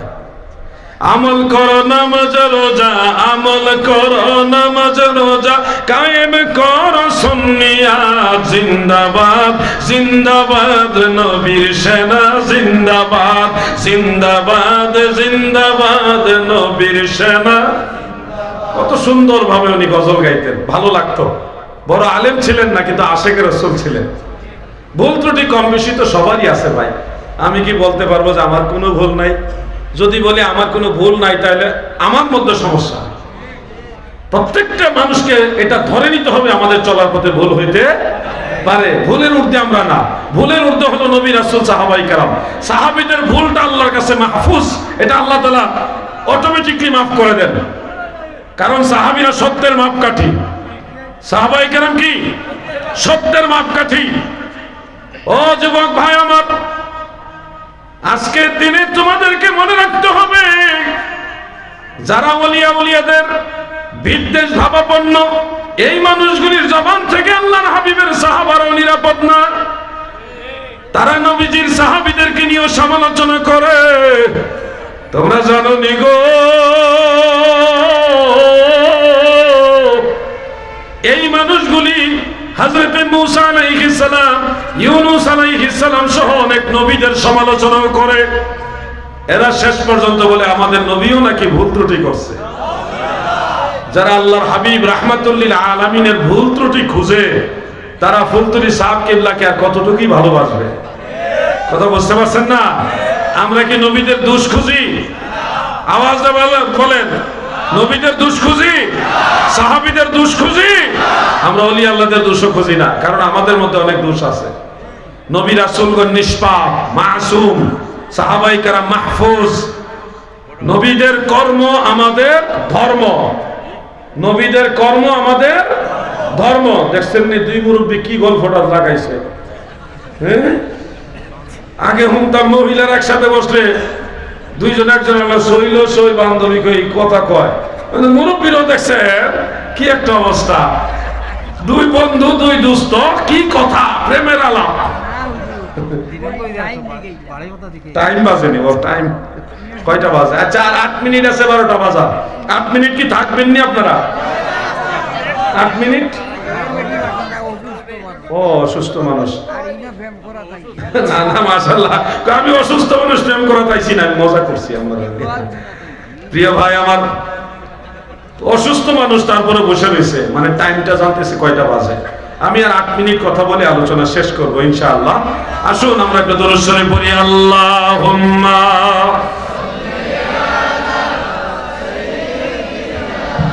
মাওলানা মুহাম্মদ। মহব্বতে কেন ভাই চুপ হয়ে গেছেন যে?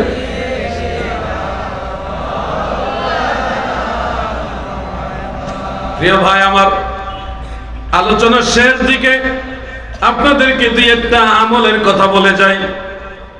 এই মাসটা হলো রজব মাস। এই মাসে আমার দয়াল নবীজির মেরাজ হয়েছে। রজব মাসের 27 তারিখে আল্লাহর হাবিবের মেরাজ। এই বিষয়টা ইমাম আব্দুল বাকি জুরকানি রাহমাতুল্লাহ আলাইহি শরহে জুরকানি আলাল মাওয়াহিবের মধ্যে লিখেছেন। আল্লামা আব্দুল হাই লখনবী রাহমাতুল্লাহ আলাইহি তিনি আসারুল মারফুআ বি আখবারিল মাওদুআ সেই কিতাবের মধ্যে লিখেছেন 27শে রজব আল্লাহর হাবিবের মেরাজ। এটাই হলো আকওয়া, শক্তিশালী মত, এটাই গ্রহণযোগ্য মত। ওয়া আলাইহি আমালুল মুসলিমিন, এই মতের উপরেই মুসলমানেরা 1400 বছর যাবত আমল করতেছে। মারহাবা। তাহলে নবীজির মেরাজ হলো 27শে রজব। 27শে রজব আমাদের কি করণীয় আছে এই ব্যাপারে আপনাদেরকে একটু বলতে চাই। শুআবুল ঈমান লিল বাইহাকি এবং ফাদাইলুল আওকাত লিল বাইহাকি, এই দুইটা কিতাবে হাসান সনদে হাদিসটা রয়েছে এইভাবে। عن سلمان الفارسي رضي الله تعالى عنه قال قال رسول الله صلى الله عليه وسلم في رجب ليلة ونهار من صام ذلك اليوم كان كمن صام من الدهر 100 سنة ومن قام تلك الليلة كان كمن قام من الدهر 100 سنة وهو 3 بقين من رجب رواه البيهقي في شعب الإيمان। হযরত সালমান ফারসি বলেন, আল্লাহর হাবিব বলেন, উম্মতেরা শুনো, রজব মাসে এমন একটা দিন আছে, এমন একটা রাত আছে গো, ওই একটা দিনে কেউ যদি একটা রোজা রাখে, কি রাখে?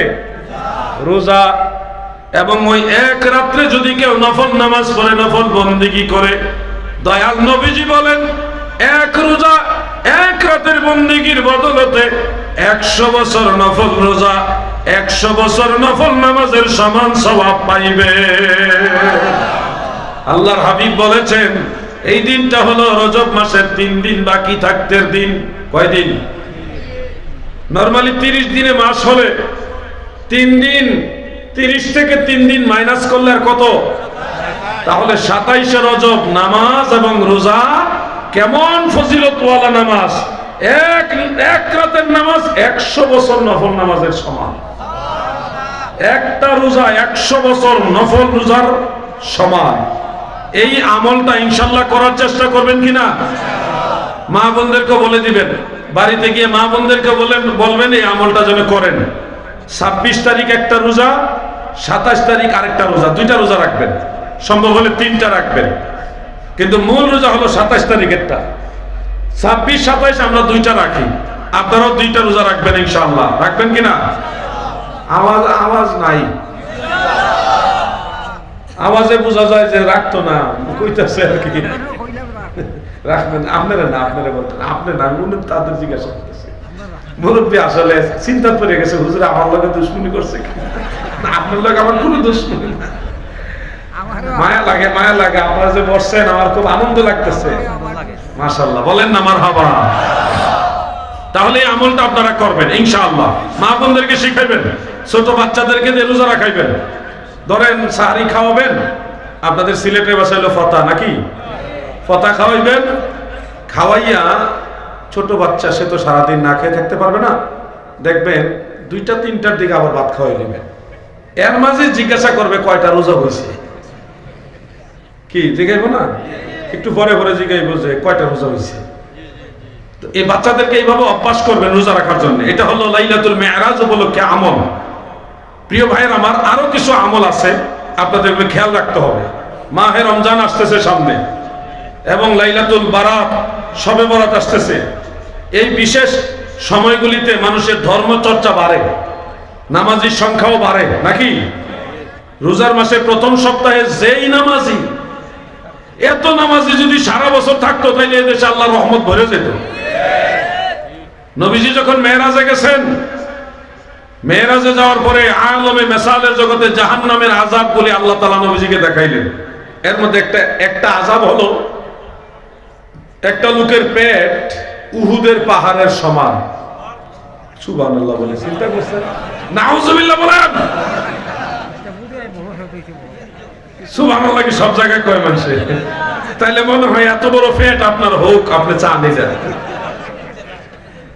আল্লাহর রাসূল বলেন আমি দেখলাম একটা লোকের পেট উহুদের পাহাড়ের সমান। সেই লোকটা চিৎকার মেরে কাঁদতেছে, চিৎকার মেরে কান্দে। তার আশেপাশে আর কেউ নাই যে তাকে সান্ত্বনা দিবে, একা একা সে শুয়ে ওখানে কাঁদতেছে। স্বাভাবিক পায়ের চাইতে ওই সময় তার পাগুলি আরো চিকন। এই কঠিন ভয়াবহ একটা পরিস্থিতি নিয়ে চিৎকার মেরে সে কাঁদতেছে, গড়াগড়িও করতে পারে না, এত বড় পেট। আমার নবীজি বললেন, ভাই জিবরিল গো, এই লোকের পেট এত বড় কেন? এত বড় পেট নিয়ে সে কান্দে কেন? জিবরিল আমিন বলেন, ইয়া রাসূলুল্লাহ, নবী গো, এই লোক পৃথিবীতে সুদখোর ছিল। সারা জীবন যারা সুদ খায় ওই পরিমাণে সুদের টাকাগুলি বিষাক্ত সাপ আর বিচ্ছু বানাইয়া তার পেটের ভিতরে ঢুকায় দেওয়া হবে। ওই বিষাক্ত সাপ আর বিচ্ছু পেটের ভিতরে কামড়াবে কামড়াবে, বিষের যন্ত্রণায় সে চিৎকার মেরে মেরে কাঁদবে। কোনদিন এই আযাব বন্ধ হবে না, অনন্তকাল এই আযাব চলতে থাকবে। এটা হলো সহিহ বুখারীর হাদিস, অন্যান্য কিতাবেও আছে। আমার নবীজি সুদখোরের এই আযাব দেখে আসছেন। এবার বলুন, আপনারা এই আযাব চাননি? সত্যি সত্যি চান না? তাহলে আপনারা আমাকে বলেন কি করা? সুদ কি খাইবেন না ছাড়বেন? সুদ খাইবেন? মুরব্বীকে খাইতাম না, ছাড়তাম না, কারণ উনি সুদের কারবারই নাই। সুদ খাইতো না মানে এখন খায় না, ভবিষ্যতেও খাইব না, ছাড়তাম না মানে হলে আমি তো খাই না স্যার মুখী, নাকি নাকি ঠিক আছে, এটাই তো বুঝাইছেন নাকি? আপনারা বলেন যুবক ভাইরা, আপনারা কি সুদ খাইবেন? যদি মনে করেন যে হুজুর সুদ খাইলে কি আসলে এরকম আযাব হইব, তাহলে আপনারা ট্রাই করে দেখতে পারেন। মরার পরে তো আপনার সাথে আল্লাহ চাইতো দেখা হবে। বিপদে পড়ে গেলে কিন্তু অনেক বড় বিপদ। আপনারা আশা করি এই বিপদে পড়তে চান না। তাহলে সুদ কি চলবে? আওয়াজ দিয়ে বলেন, সুদ কি চলবে? নবীজি মেরাজে গিয়ে এই কাহিনী দেখে আসছে, কিন্তু আমাদের জানাই দিছে। এখন সুদের ওয়াজ খুব কম। আগে সুদের ওয়াজ দুরমুজ করে হইতো, এখন সুদের বিরুদ্ধে ওয়াজ কম হয়। আমি আবার বেশি করে করি। সুদের ওয়াজটা আমি গত কয়েক মাস ধরে খুব বেশি করে করতেছি। আপনারা কি জানেন অধিকাংশ মানুষই সুদের সাথে জড়িত? যেমন ব্যাংকে অ্যাকাউন্ট আছে, বছর শেষে আপনাদের ইন্টারেস্ট আসে। বিকাশ অ্যাকাউন্ট আছে, সেখানেও ইয়ারলি একটা ইন্টারেস্ট আসে। ব্যাংকের অথবা কোনো সমিতি, বিভিন্ন সংস্থা, তাদের কাছ থেকে কিস্তি অনেকে নিয়েছেন। এই কিস্তির অতিরিক্ত যে টাকাটা, এটাও ইন্টারেস্টের অন্তর্ভুক্ত। যারা বীমা ইন্স্যুরেন্স করেছেন এবং বিনা পরিশ্রমে অতিরিক্ত টাকা গ্রহণ করছেন, এটা ইন্টারেস্ট, মানে সুদ। ইচ্ছায় হোক অনিচ্ছায় হোক, জেনে হোক না জেনে হোক, আমাদের সমাজের অধিকাংশ মানুষ এখন সুদের সাথে জড়িত। ওয়াজ কিন্তু আবার উপরে গিয়ে পড়বো। শুধু যে সুদ নামে সুদ খাইলে সুদ হয় তা না, সুদ কিন্তু আপনারাও খাচ্ছেন। বলবেন হুজুর আমরা তো ব্যাংকের অ্যাকাউন্ট করছি, এটা করণ লাগে, ইন্টারেস্ট যেটা আসে এটা তো আমরা চাইয়া লইছি না, এটা তো নিয়মে আসে। তখন আপনার জন্য মাসআলা হলো, যে ইন্টারেস্টটা অতিরিক্ত আসতেছে আপনার ইচ্ছার বাইরে, এটা আপনি চান নাই, এই ইন্টারেস্টের টাকাটা, এটাই সুদ। এই টাকাটা কোনো ধরনের সওয়াবের নিয়ত ব্যতীত, সওয়াবের নিয়ত ছাড়া এই অতিরিক্ত টাকাটা অসহায় দরিদ্র হতদরিদ্র মানুষকে দিয়ে দিবেন। দান এর নিয়তে দেওয়া যাবে না, কারণ দান হারাম টাকা দিয়ে করা যায় না। এই টাকাটা হারাম, এটা আপনি দান করতেও পারবেন না। এটা দিতে হবে এমনি, কোনো সওয়াবের নিয়তে দেওয়া যাবে না। ঘুষের টাকা দিয়ে হজে গিয়ে যে জান্নাত খুঁজতেছেন, কাজ হবে না। এই হলো একটা মাসআলা, মনে রাখবেন ভাই আমার, এটা আপনার আমার সবার জন্য দরকারি। আরেকটা বড় ধরনের সমস্যা আমাদের দেশে এখন চলতেছে, বিভিন্ন প্রোডাক্ট বিক্রি করার উদ্দেশ্যে লটারি দেওয়া হয়, যে আমাদের এই জিনিসটা ক্রয় করলে তাকে একটা নাম্বার দেওয়া হবে, ওই নাম্বারটা আমরা অতদিন পরে লটারি করব, যার নাম লটারিতে উঠবে তাকে আমরা উমরা হজ করাবো কিংবা অমুক দেশে সফর করাবো। এই ধরনের লটারি সিস্টেম যা আছে সবগুলি শয়তানের কাজ, এগুলি হারাম, কবিরা গুনাহ। উমরার নিয়তেও যদি লটারি করে তাও এটা হারাম, কবিরা গুনাহ। ইসলাম ধর্মে লটারি জায়েজ নাই। লটারির উপরে নির্ভর করা মানে হলো আল্লাহর উপরে বিশ্বাস হারায় ফেলা। হায়াত, ধন দৌলত, হায়াত মত সবকিছু রিজিকের মালিক কে? যুবক ভাইরা বলেন কে? এই জন্য লটারির দিকে যাওয়া যাবে না। যদি কোনো হুজুরও আপনাদেরকে অ্যাডভার্টাইজ করে যে উমরাতে নিব, আমাদেরটা কিনেন, তাও এটা কিনা যাবে না, এদের থেকে বিরত থাকবেন। আপনাদেরকে একটা বই দিতে চাই, আমার লেখা। বইটার নাম পবিত্র শবে বরাত ও শবে মেরাজ। শবে বরাতের আমল এবং শবে মেরাজের আমল, নবীজির পুরো মেরাজের ডিটেলস কাহিনী দলিল সহকারে, শবে বরাতের সবগুলি দলিল এটার মধ্যে আছে। 100 টাকা মাত্র হাদিয়া। ছোট ভাইদের জন্য, সন্তানদের জন্য বইটা নিয়ে যান, মহিলাদের জন্য নিয়ে যান, প্রত্যেকে বসে থাকেন, কেউ উঠবেন না। এই বইটা আমার এক ছোট ভাই নিয়ে এক জায়গায় দাঁড়াবে, আপনার সংগ্রহ করে নেবেন। মাহফিলে ঢুকলে আবার মাহফিল নষ্ট হইতে পারে। আরেকটা বই সিলেটে খুব বেশি দরকার। আপনাদের সিলেটে লামাজহাবি ঢুকে গেছে অনেক, এত ভয়ঙ্কর, এরা মহিলাদের মতো নামাজ পড়ে, বুকের উপরে হাত বাঁধে, আমিন জুড়ে বলে। আবার আমাদের বাপ দাদার নামাজকে কয় জাল হাদিসের নামাজ। এরকম লোক আপনাদের এদিকে নাই, সিলেটে আছে। তো হ্যাঁ এদিকেও আছে। ইন্না লিল্লাহ। এই বইটা 500 টাকা হাদিয়া। এই লা মাযহাবিদের রদ এবং হানাফি মাযহাবের পক্ষে আমরা যা যা করি সব দলিল সহকারে এখানে নিয়ে আসছি। বইটা সংগ্রহ করেন। আমি বেয়াদবি যদি না নেই, মুরব্বী আপনারা অসুস্থ, আপনারা বসে আছেন, এটা আমাদের জন্য দোয়া, এটা আমাদের জন্য দোয়া। তো আমি আপনার অনুমতি দিলে আমি আর 10 মিনিট কথা বলতে চাই।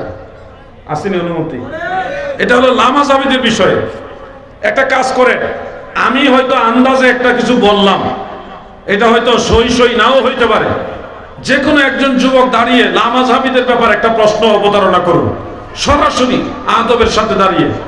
যে কোনো একজন যুবক লা মাযহাবিদের ব্যাপারে আগে সালাম দেন না সবাই। ওয়ালাইকুম আসসালাম।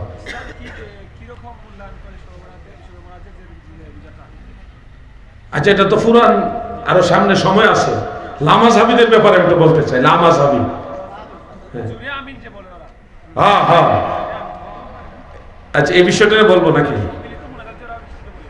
একটা যে কোনো একটা জোরে আমি সরাসরি যুবকদের কাছ থেকে নিলাম, কারণ আমার ব্যক্তিগত তরফ থেকে একটা মাসালা আলোচনা করলাম, দেখা গেল এটা অধিকাংশ মানুষের কমন পড়লো না, কিন্তু আমি আপনাদের কাছ থেকে এটা নিলাম যেন সবার কমন পড়ে।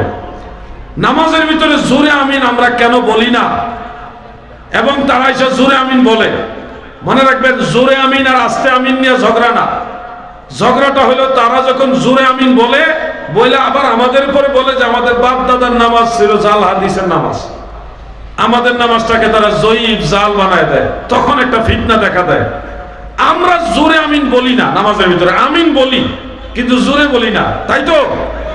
আপনারা আমিন বলেন তো, কিন্তু আমরা জোরে বলি না, তাই না? আস্তে বলি। ইমাম সাহেব যখন সূরা ফাতিহা শেষ করে তখন আমিনটা আমরা নিচু আওয়াজে বলি, এইভাবে বলি। এখন এই জোরে আর আস্তের মধ্যে আস্তেরটা কেন আমরা গ্রহণ করলাম? প্রিয় যুবক ভাইরা, আপনারা এই কথাটা মনোযোগ দিয়ে শুনুন। রাসূল করিম সাল্লাল্লাহু আলাইহি ওয়াসাল্লাম কিছুদিন জোরে আমিন বলেছিলেন, এই মর্মে সহিহ হাদিস আছে। যেমন হযরত ওয়াইল ইবনে হুজর রাদিয়াল্লাহু আনহু থেকে বর্ণিত, তিনি বলেন সাল্লাইতু মা রাসূলিল্লাহি সাল্লাল্লাহু আলাইহি ওয়াসাল্লাম فإذا قرأ غير المغضوب عليهم ولا الضالين فقال آمين ورفع بها صوته। কোন কোন riwayat আছে মাদ্দা বিহা সাউতাহু। নবীজি যখন সূরা ফাতিহা শেষ করতেন তখন জোরে আমিন বলতেন। কিছুদিনের জন্য নবীজি এরকম করেছেন, riwayat আছে এবং সহিহ হাদিস এটা। কিন্তু ওই একই সাহাবী ওয়াইল ইবনে হুজর পরবর্তীতে বর্ণনা করেছেন, আমার দয়াল নবীজি নামাজে সূরা ফাতিহা শেষ করলে আমিন বলতেন, ওয়া খাফাতা বিহা সাউতাহু, আমিন আস্তে আওয়াজ দিয়ে বলতেন, ছোট করে বলতেন, এইভাবে বলতেন। তো একজন সাহাবীর বর্ণনা দুই রকম হলো কেন? একবার উনি বললেন নবীজি জোরে আমিন বলেছেন, আরেকবার বললেন নবীজি আস্তে আমিন বলেছেন। তা আল্লাহ রাসূল সাল্লাল্লাহু আলাইহি সাল্লামের ব্যাপারে দুই রকম কথা আসলো। সাহাবারা তো মিথ্যাবাদী না, সাহাবীরা কখনোই মিথ্যা কথা বলেন না, তাহলে দুই রকম কথা কেন আসলো? এটা নিয়ে আমরা তাহকিক করে দেখেছি। রাসূল করিম সাল্লাল্লাহু আলাইহি সাল্লামের দরবারে কিছু নও মুসলিম সাহাবী ছিল, নতুন মুসলমান হয়েছে। ওনাদেরকে নবীজি নামাজ শিক্ষা দিতে গিয়ে কিছুদিন জোরে আমিন বলছেন। উদ্দেশ্য হলো সূরা ফাতিহা শেষ হলে যা আমিন বলতে হয় এটা তালিম দেওয়া। কি দেওয়া? তালিম দেওয়া, শিক্ষা দেওয়া। শারহুল মাআনিল আসার, উমদাতুল কারি সহ অনেকগুলো কিতাবে এই কথাগুলি রয়েছে। যখন সাহাবায়ে কেরাম শিখে ফেললেন যে সূরা ফাতিহা শেষ হলে আমিন বলতে হয়, তখন নবীজি আবার আস্তে আমিন বলা শুরু করলেন। অর্থাৎ জোরে আমিন বলাটা মূলত জোরে আমিন বলার জন্য ছিল না, তালিমের জন্য ছিল, শিক্ষা দেওয়ার জন্য ছিল। সবাই যখন শিখে ফেললেন তখন নবীজি আবার আস্তে আমিন বললেন। তার মানে আস্তে আমিন বলাটাই হলো সুন্নাত। সুবহানাল্লাহ। এছাড়াও আমি আপনাদের একটা গুরুত্বপূর্ণ পয়েন্ট বলে দেই, জোরে আমিন বলাটা কোরআনের আয়াতের সাথে সামঞ্জস্যপূর্ণ নয়। ইমাম আজম আবু হানিফা রাহমাতুল্লাহ আলাইহির মাযহাবের ইমাম যারা, ওনারা দেখলেন কোরআনের মধ্যে আল্লাহ তাআলা বলেছেন লা তারফাউ আসওয়াতাকুম ফাওকা সাউতিন নবী। ইমানদার বান্দা বান্দীরা গো, তোমরা তোমাদের কণ্ঠের আওয়াজ আমার রাসূলের কণ্ঠস্বরের চেয়ে উঁচু করো না। বড় করো না, জোরে করো না। তো এখান থেকে ইমাম আজম আবু হানিফা তিনি গবেষণা করলেন যে নবীজি তো নামাজের ইমাম, সাহাবাই কেরাম হলো মুসল্লি মুক্তাদি। এখন সমস্ত সাহাবারা যদি জোরে আমিন বলতেন, তাহলে নবীজির আওয়াজের চেয়ে সাহাবীদের আওয়াজ কি ছোট থাকবে না বড় হয়ে যাবে? তাহলে আল্লাহ তাআলা কি বলছে, লা তারফাউ আসওয়াতাকুম ফাওকা সাউতিন নবী, আমার নবীজির আওয়াজের চেয়ে সাহাবীদের আওয়াজ বড় করা যাবে না। তো কোরআনের আয়াতের সাথে মিল রেখে যেই হাদিসে আস্তে আমিন বলার কথা আছে, ওই হাদিসের উপর ইমাম আবু হানিফা আমল করছেন। কারণ এই হাদিসের উপর আমল করলে আল্লাহর কোরআনের সাথে মিলে। কথাটা বুঝছেন না আপনারা? তাহলে জোরে আমিন যারা বলে, তারা যদি ইমাম শাফিঈর ইজতিহাদকে অনুসরণ করে, তাহলে আমাদের কোনো আপত্তি নাই। কারণ মুস্তাহিদের ইজতিহাদ যদি খাতাও হয়, ওটা অনুসরণ করলে একটা সওয়াব আছে। আমরা অনুসরণ করতেছি ইমাম আবু হানিফার রায়কে। উনি সহিহ হাদিস অনুযায়ী রায় দিয়েছে আস্তে আমিন বলতে হবে, এবং এই রায়টা হলো বিশুদ্ধ। এজন্য আমাদের সওয়াব হবে দ্বিগুণ, ডাবল সওয়াব। কিন্তু যারা শাফিও না, হাম্বলিও না, মালিকিও না, হানাফিও না, কোন ইমামই মানে না, কিন্তু জোরে আমিন বলে, এরা গুনাহগার হবে। এরা কি হবে? গুনাহগার হবে। কারণ তাদের ইমাম নাই, তারা নিজে থেকে বিশৃঙ্খলা তৈরি করছে। আল্লাহ তাআলা তাদের বোঝার তৌফিক দেন, বলে না আমিন। প্রশ্নতে একটা নিছি আর একটা নিব, ঠিক আছে? একটা নিব, এটা পরে থাক। আমার ওই ভাই দাঁড়াইছে যেহেতু, শুনেন আমার কথা শুনেন। প্রশ্ন সারা রাত নিলেও শেষ হবে না, তো এই জন্য আমার একটা লিমিটেশন থাকে সব সময়, যে অতজন সুযোগ, অতজন সুযোগ। তো একজন দিছি সুযোগ, এখন আর একজনকে দিব। দুইজন দাঁড়াইছে, আপনারা বলেন কারে দিলে আপনারা খুশি? আচ্ছা, তাহলে আপনার বয়সও তো উনি বড়, তাহলে আপনি বৈশা যান, উনি করুন। ওয়ালাইকুম আসসালাম ওয়া রাহমাতুল্লাহ।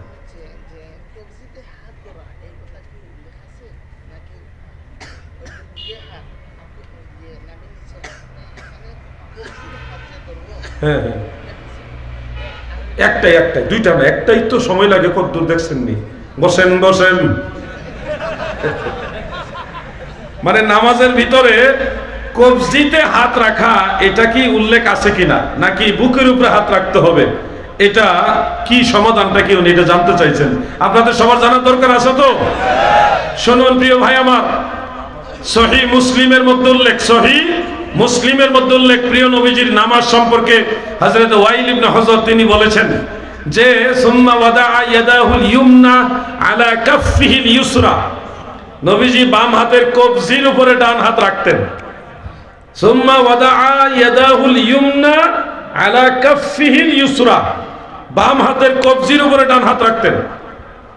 তুমি দাঁড়াও ভাই, দাঁড়াও, ভয় পাও না, তোমাদের একটা মাসালা দেখাবো সবাইকে। তুমি এখানে আসো, এখানে সবাই দেখবে, সুবিধা। আসো ভাই, আপনাদের দেখানোর জন্য বলছি সহিহ হাদিসের আমল কেমনে করতে হয়, একবারে ক্লিয়ারলি আমি দেখাতে চাই। আসো, কই ভাইটা আসো। যুবক ভাইরা আপনারা খেয়াল করেন, তুমি টেনশন করো না, তোমাকে কোনো মন্দ বলা হবে না, তুমি খেয়াল করো। সহিহ মুসলিমের হাদিস হলো সুম্মা ওয়াদা ইয়াদাহুল ইয়ুমনা আলা কাফফিহিল ইউসরা, নবীজি সাল্লাল্লাহু আলাইহি সাল্লাম বাম হাতের কবজির উপরে ডান হাত রাখতেন। তুমি বাম হাতের এই কবজির উপরে ডান হাতটা রাখবা। আগে শুনো, এই কবজির উপর রেখে তুমি উপরও ঠেলবা না, নিচেও ঠেলবা না, কোনো দলাদলি করবা না, নিরপেক্ষভাবে নরমাল যেখানে হাত যায় ওখানে রাখো।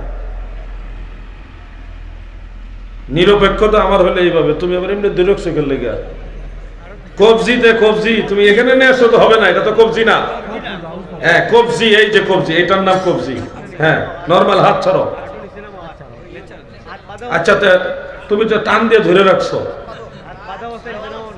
এইভাবে ধরো কবজির উপরে ধরছো, আঙ্গুলটি জমাও। আচ্ছা জমাও নরমাল, এখানে শক্তি রাখো না, এখানে শক্তি রাখো না। হ্যাঁ তো দিকে ঘুরো, এবার সবাই দিকে তাকান। বাম হাতের কবজির উপরে সে ডান হাত রাখছে, আমরা তার দিকে তাকায় দেখি হাত কি বুকের উপরে গেছে না নাভি বরাবর আছে? জোরে বলেন, কোথায় আছে? নাভি বরাবর আছে। ধন্যবাদ, তুমি যাও। আমরা নিজেরাও ট্রাই করে দেখতে পারি যার যার অবস্থান থেকে। বাম হাতের কবজির উপরে এই ডান হাতটা রেখে নরমাল, কোনো শক্তি নাই, এখানে কোনো শক্তি রাখবেন না, নিরপেক্ষ, কোনো দলাদলি নাই, ঠেলাঠেলি নাই, এইভাবে রেখে আপনি দেখলে দেখবেন অধিকাংশ মানুষের হাত চলে যাবে নাভির নিচে, কারো কারো হাত থাকবে নাভি বরাবর। তাহলে সহিহ মুসলিমের হাদিস অনুযায়ী সুম্মা ওয়াজা ইয়াদাহুল ইয়ুমনা আলা কাফফিহিল ইউসরা, বাম হাতের কবজির উপরে নবীজি ডান হাত রাখতেন। এটা যদি নিরপেক্ষভাবে আমল করি তাহলে নাভি বরাবর কিংবা নাভির নিচে হাত যায়, এটাই হলো সুন্নতে রাসূল। এখন আপনি যদি কবজির উপর রেখে বুকের উপরে ধরেন তাহলে এটা হবে জোর করে সুন্নত। জোর কইরা আপনি বুকের উপরে তুলতে পারবেন, আপনি জোর কইরা সুন্নি, আর আমরা এমনি সুন্নি। কথা বলছেন নি আপনারা? বাস কাগজ একটা এসে এটা কই আলাই। আসসালামু আলাইকুম। আহলে হাদিসেরা বলে কোরআন হাদিস থাকতে মাযহাব কেন? এটা নিয়ে কিছু বলেন হুজুর। মাযহাব শব্দের অর্থ কি, মাযহাব কি এটা সে বুঝে না বিদায়ী প্রশ্নটা করছে। আপনি যদি বলেন কোরআন হাদিস থাকতে বুখারী শরীফ কেন, এটা কোনো প্রশ্ন হইল? কথা বুঝেন না আপনারা? কোরআন হাদিস থাকতে মেশকাত শরীফ কেন, এটা কোনো কথা হইল? এই প্রশ্নটা হলো না বোঝার কারণে করছে। মাযহাব শব্দের অর্থ হলো কোরআন ও হাদিস গবেষণা করে রাসূলের যে পদ্ধতি, নীতি, নবীজির যে পথ ও মত, ওইটাকে বলা হয় মাযহাব।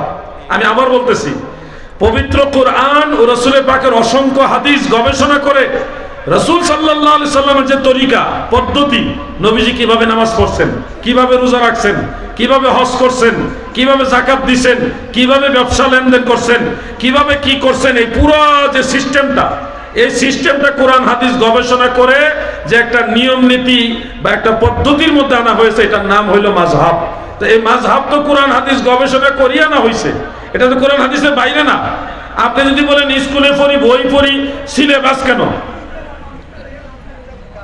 সিলেবাসটা কি স্কুলের মূল বইয়ের বাইরে নাকি?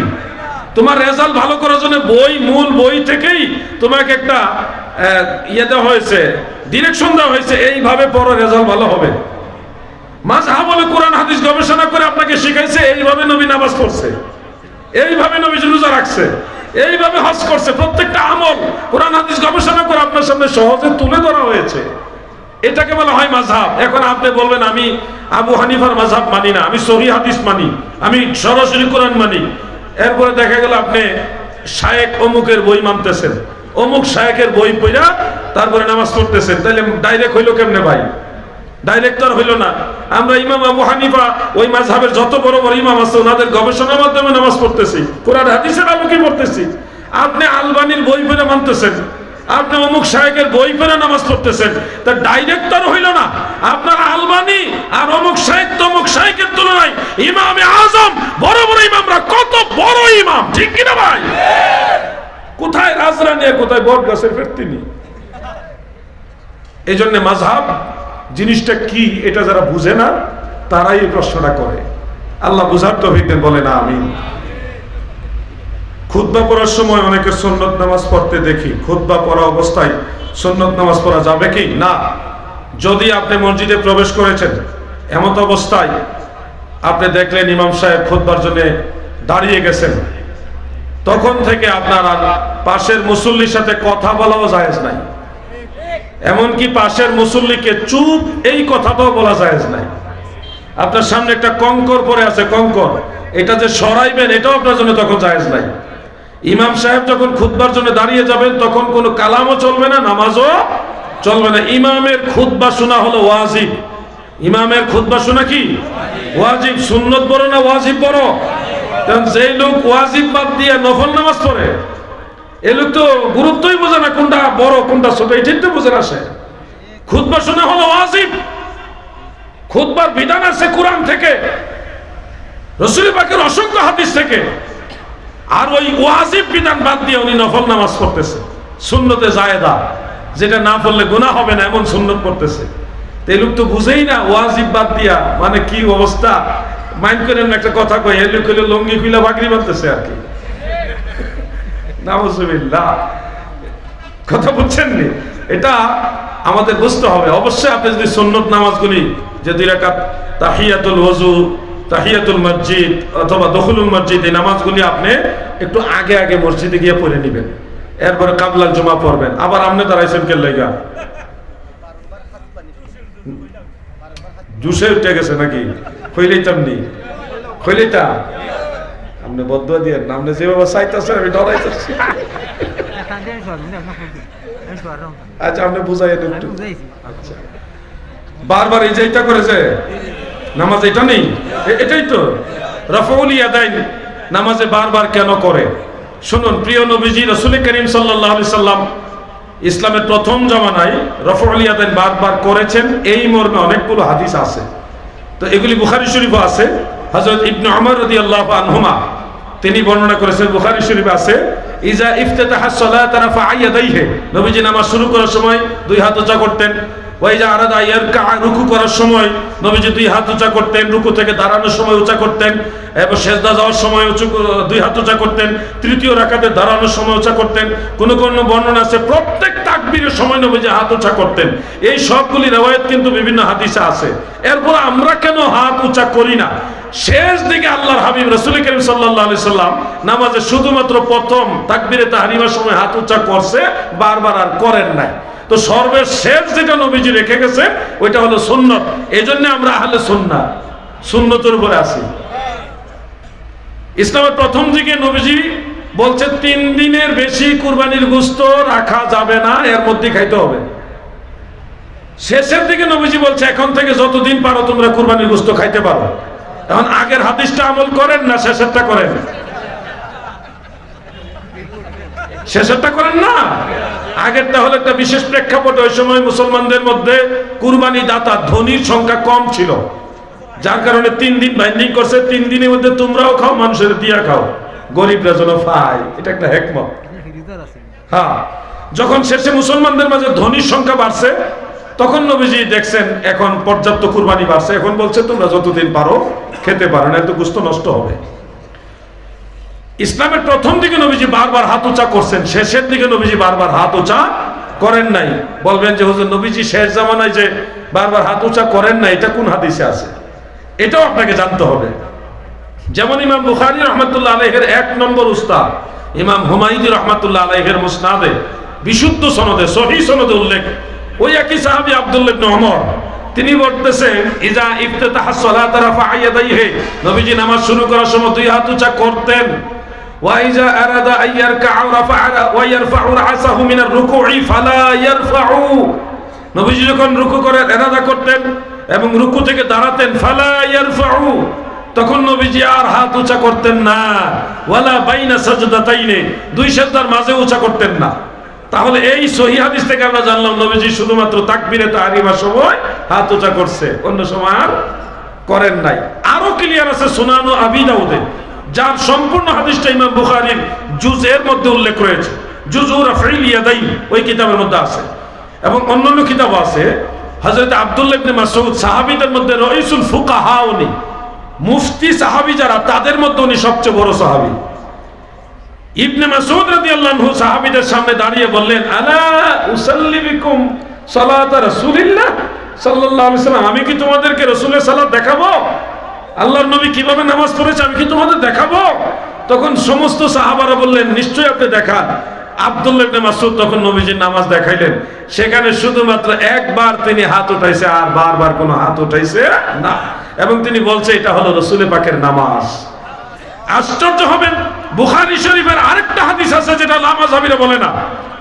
সেখানে হযরতে আলী রাদিয়াল্লাহু আনহু, নবীজির খুব কাছের একজন সাহাবী, শেরে খোদা মাওলা আলী রাদিয়াল্লাহু আনহু, এবং হযরতে আবু হুরায়রা, কি বিখ্যাত সাহাবী, ওনারা দুইজনে হাদিস বর্ণনা করেছেন, টোটাল নবীজির নামাজটা বর্ণনা করেছেন।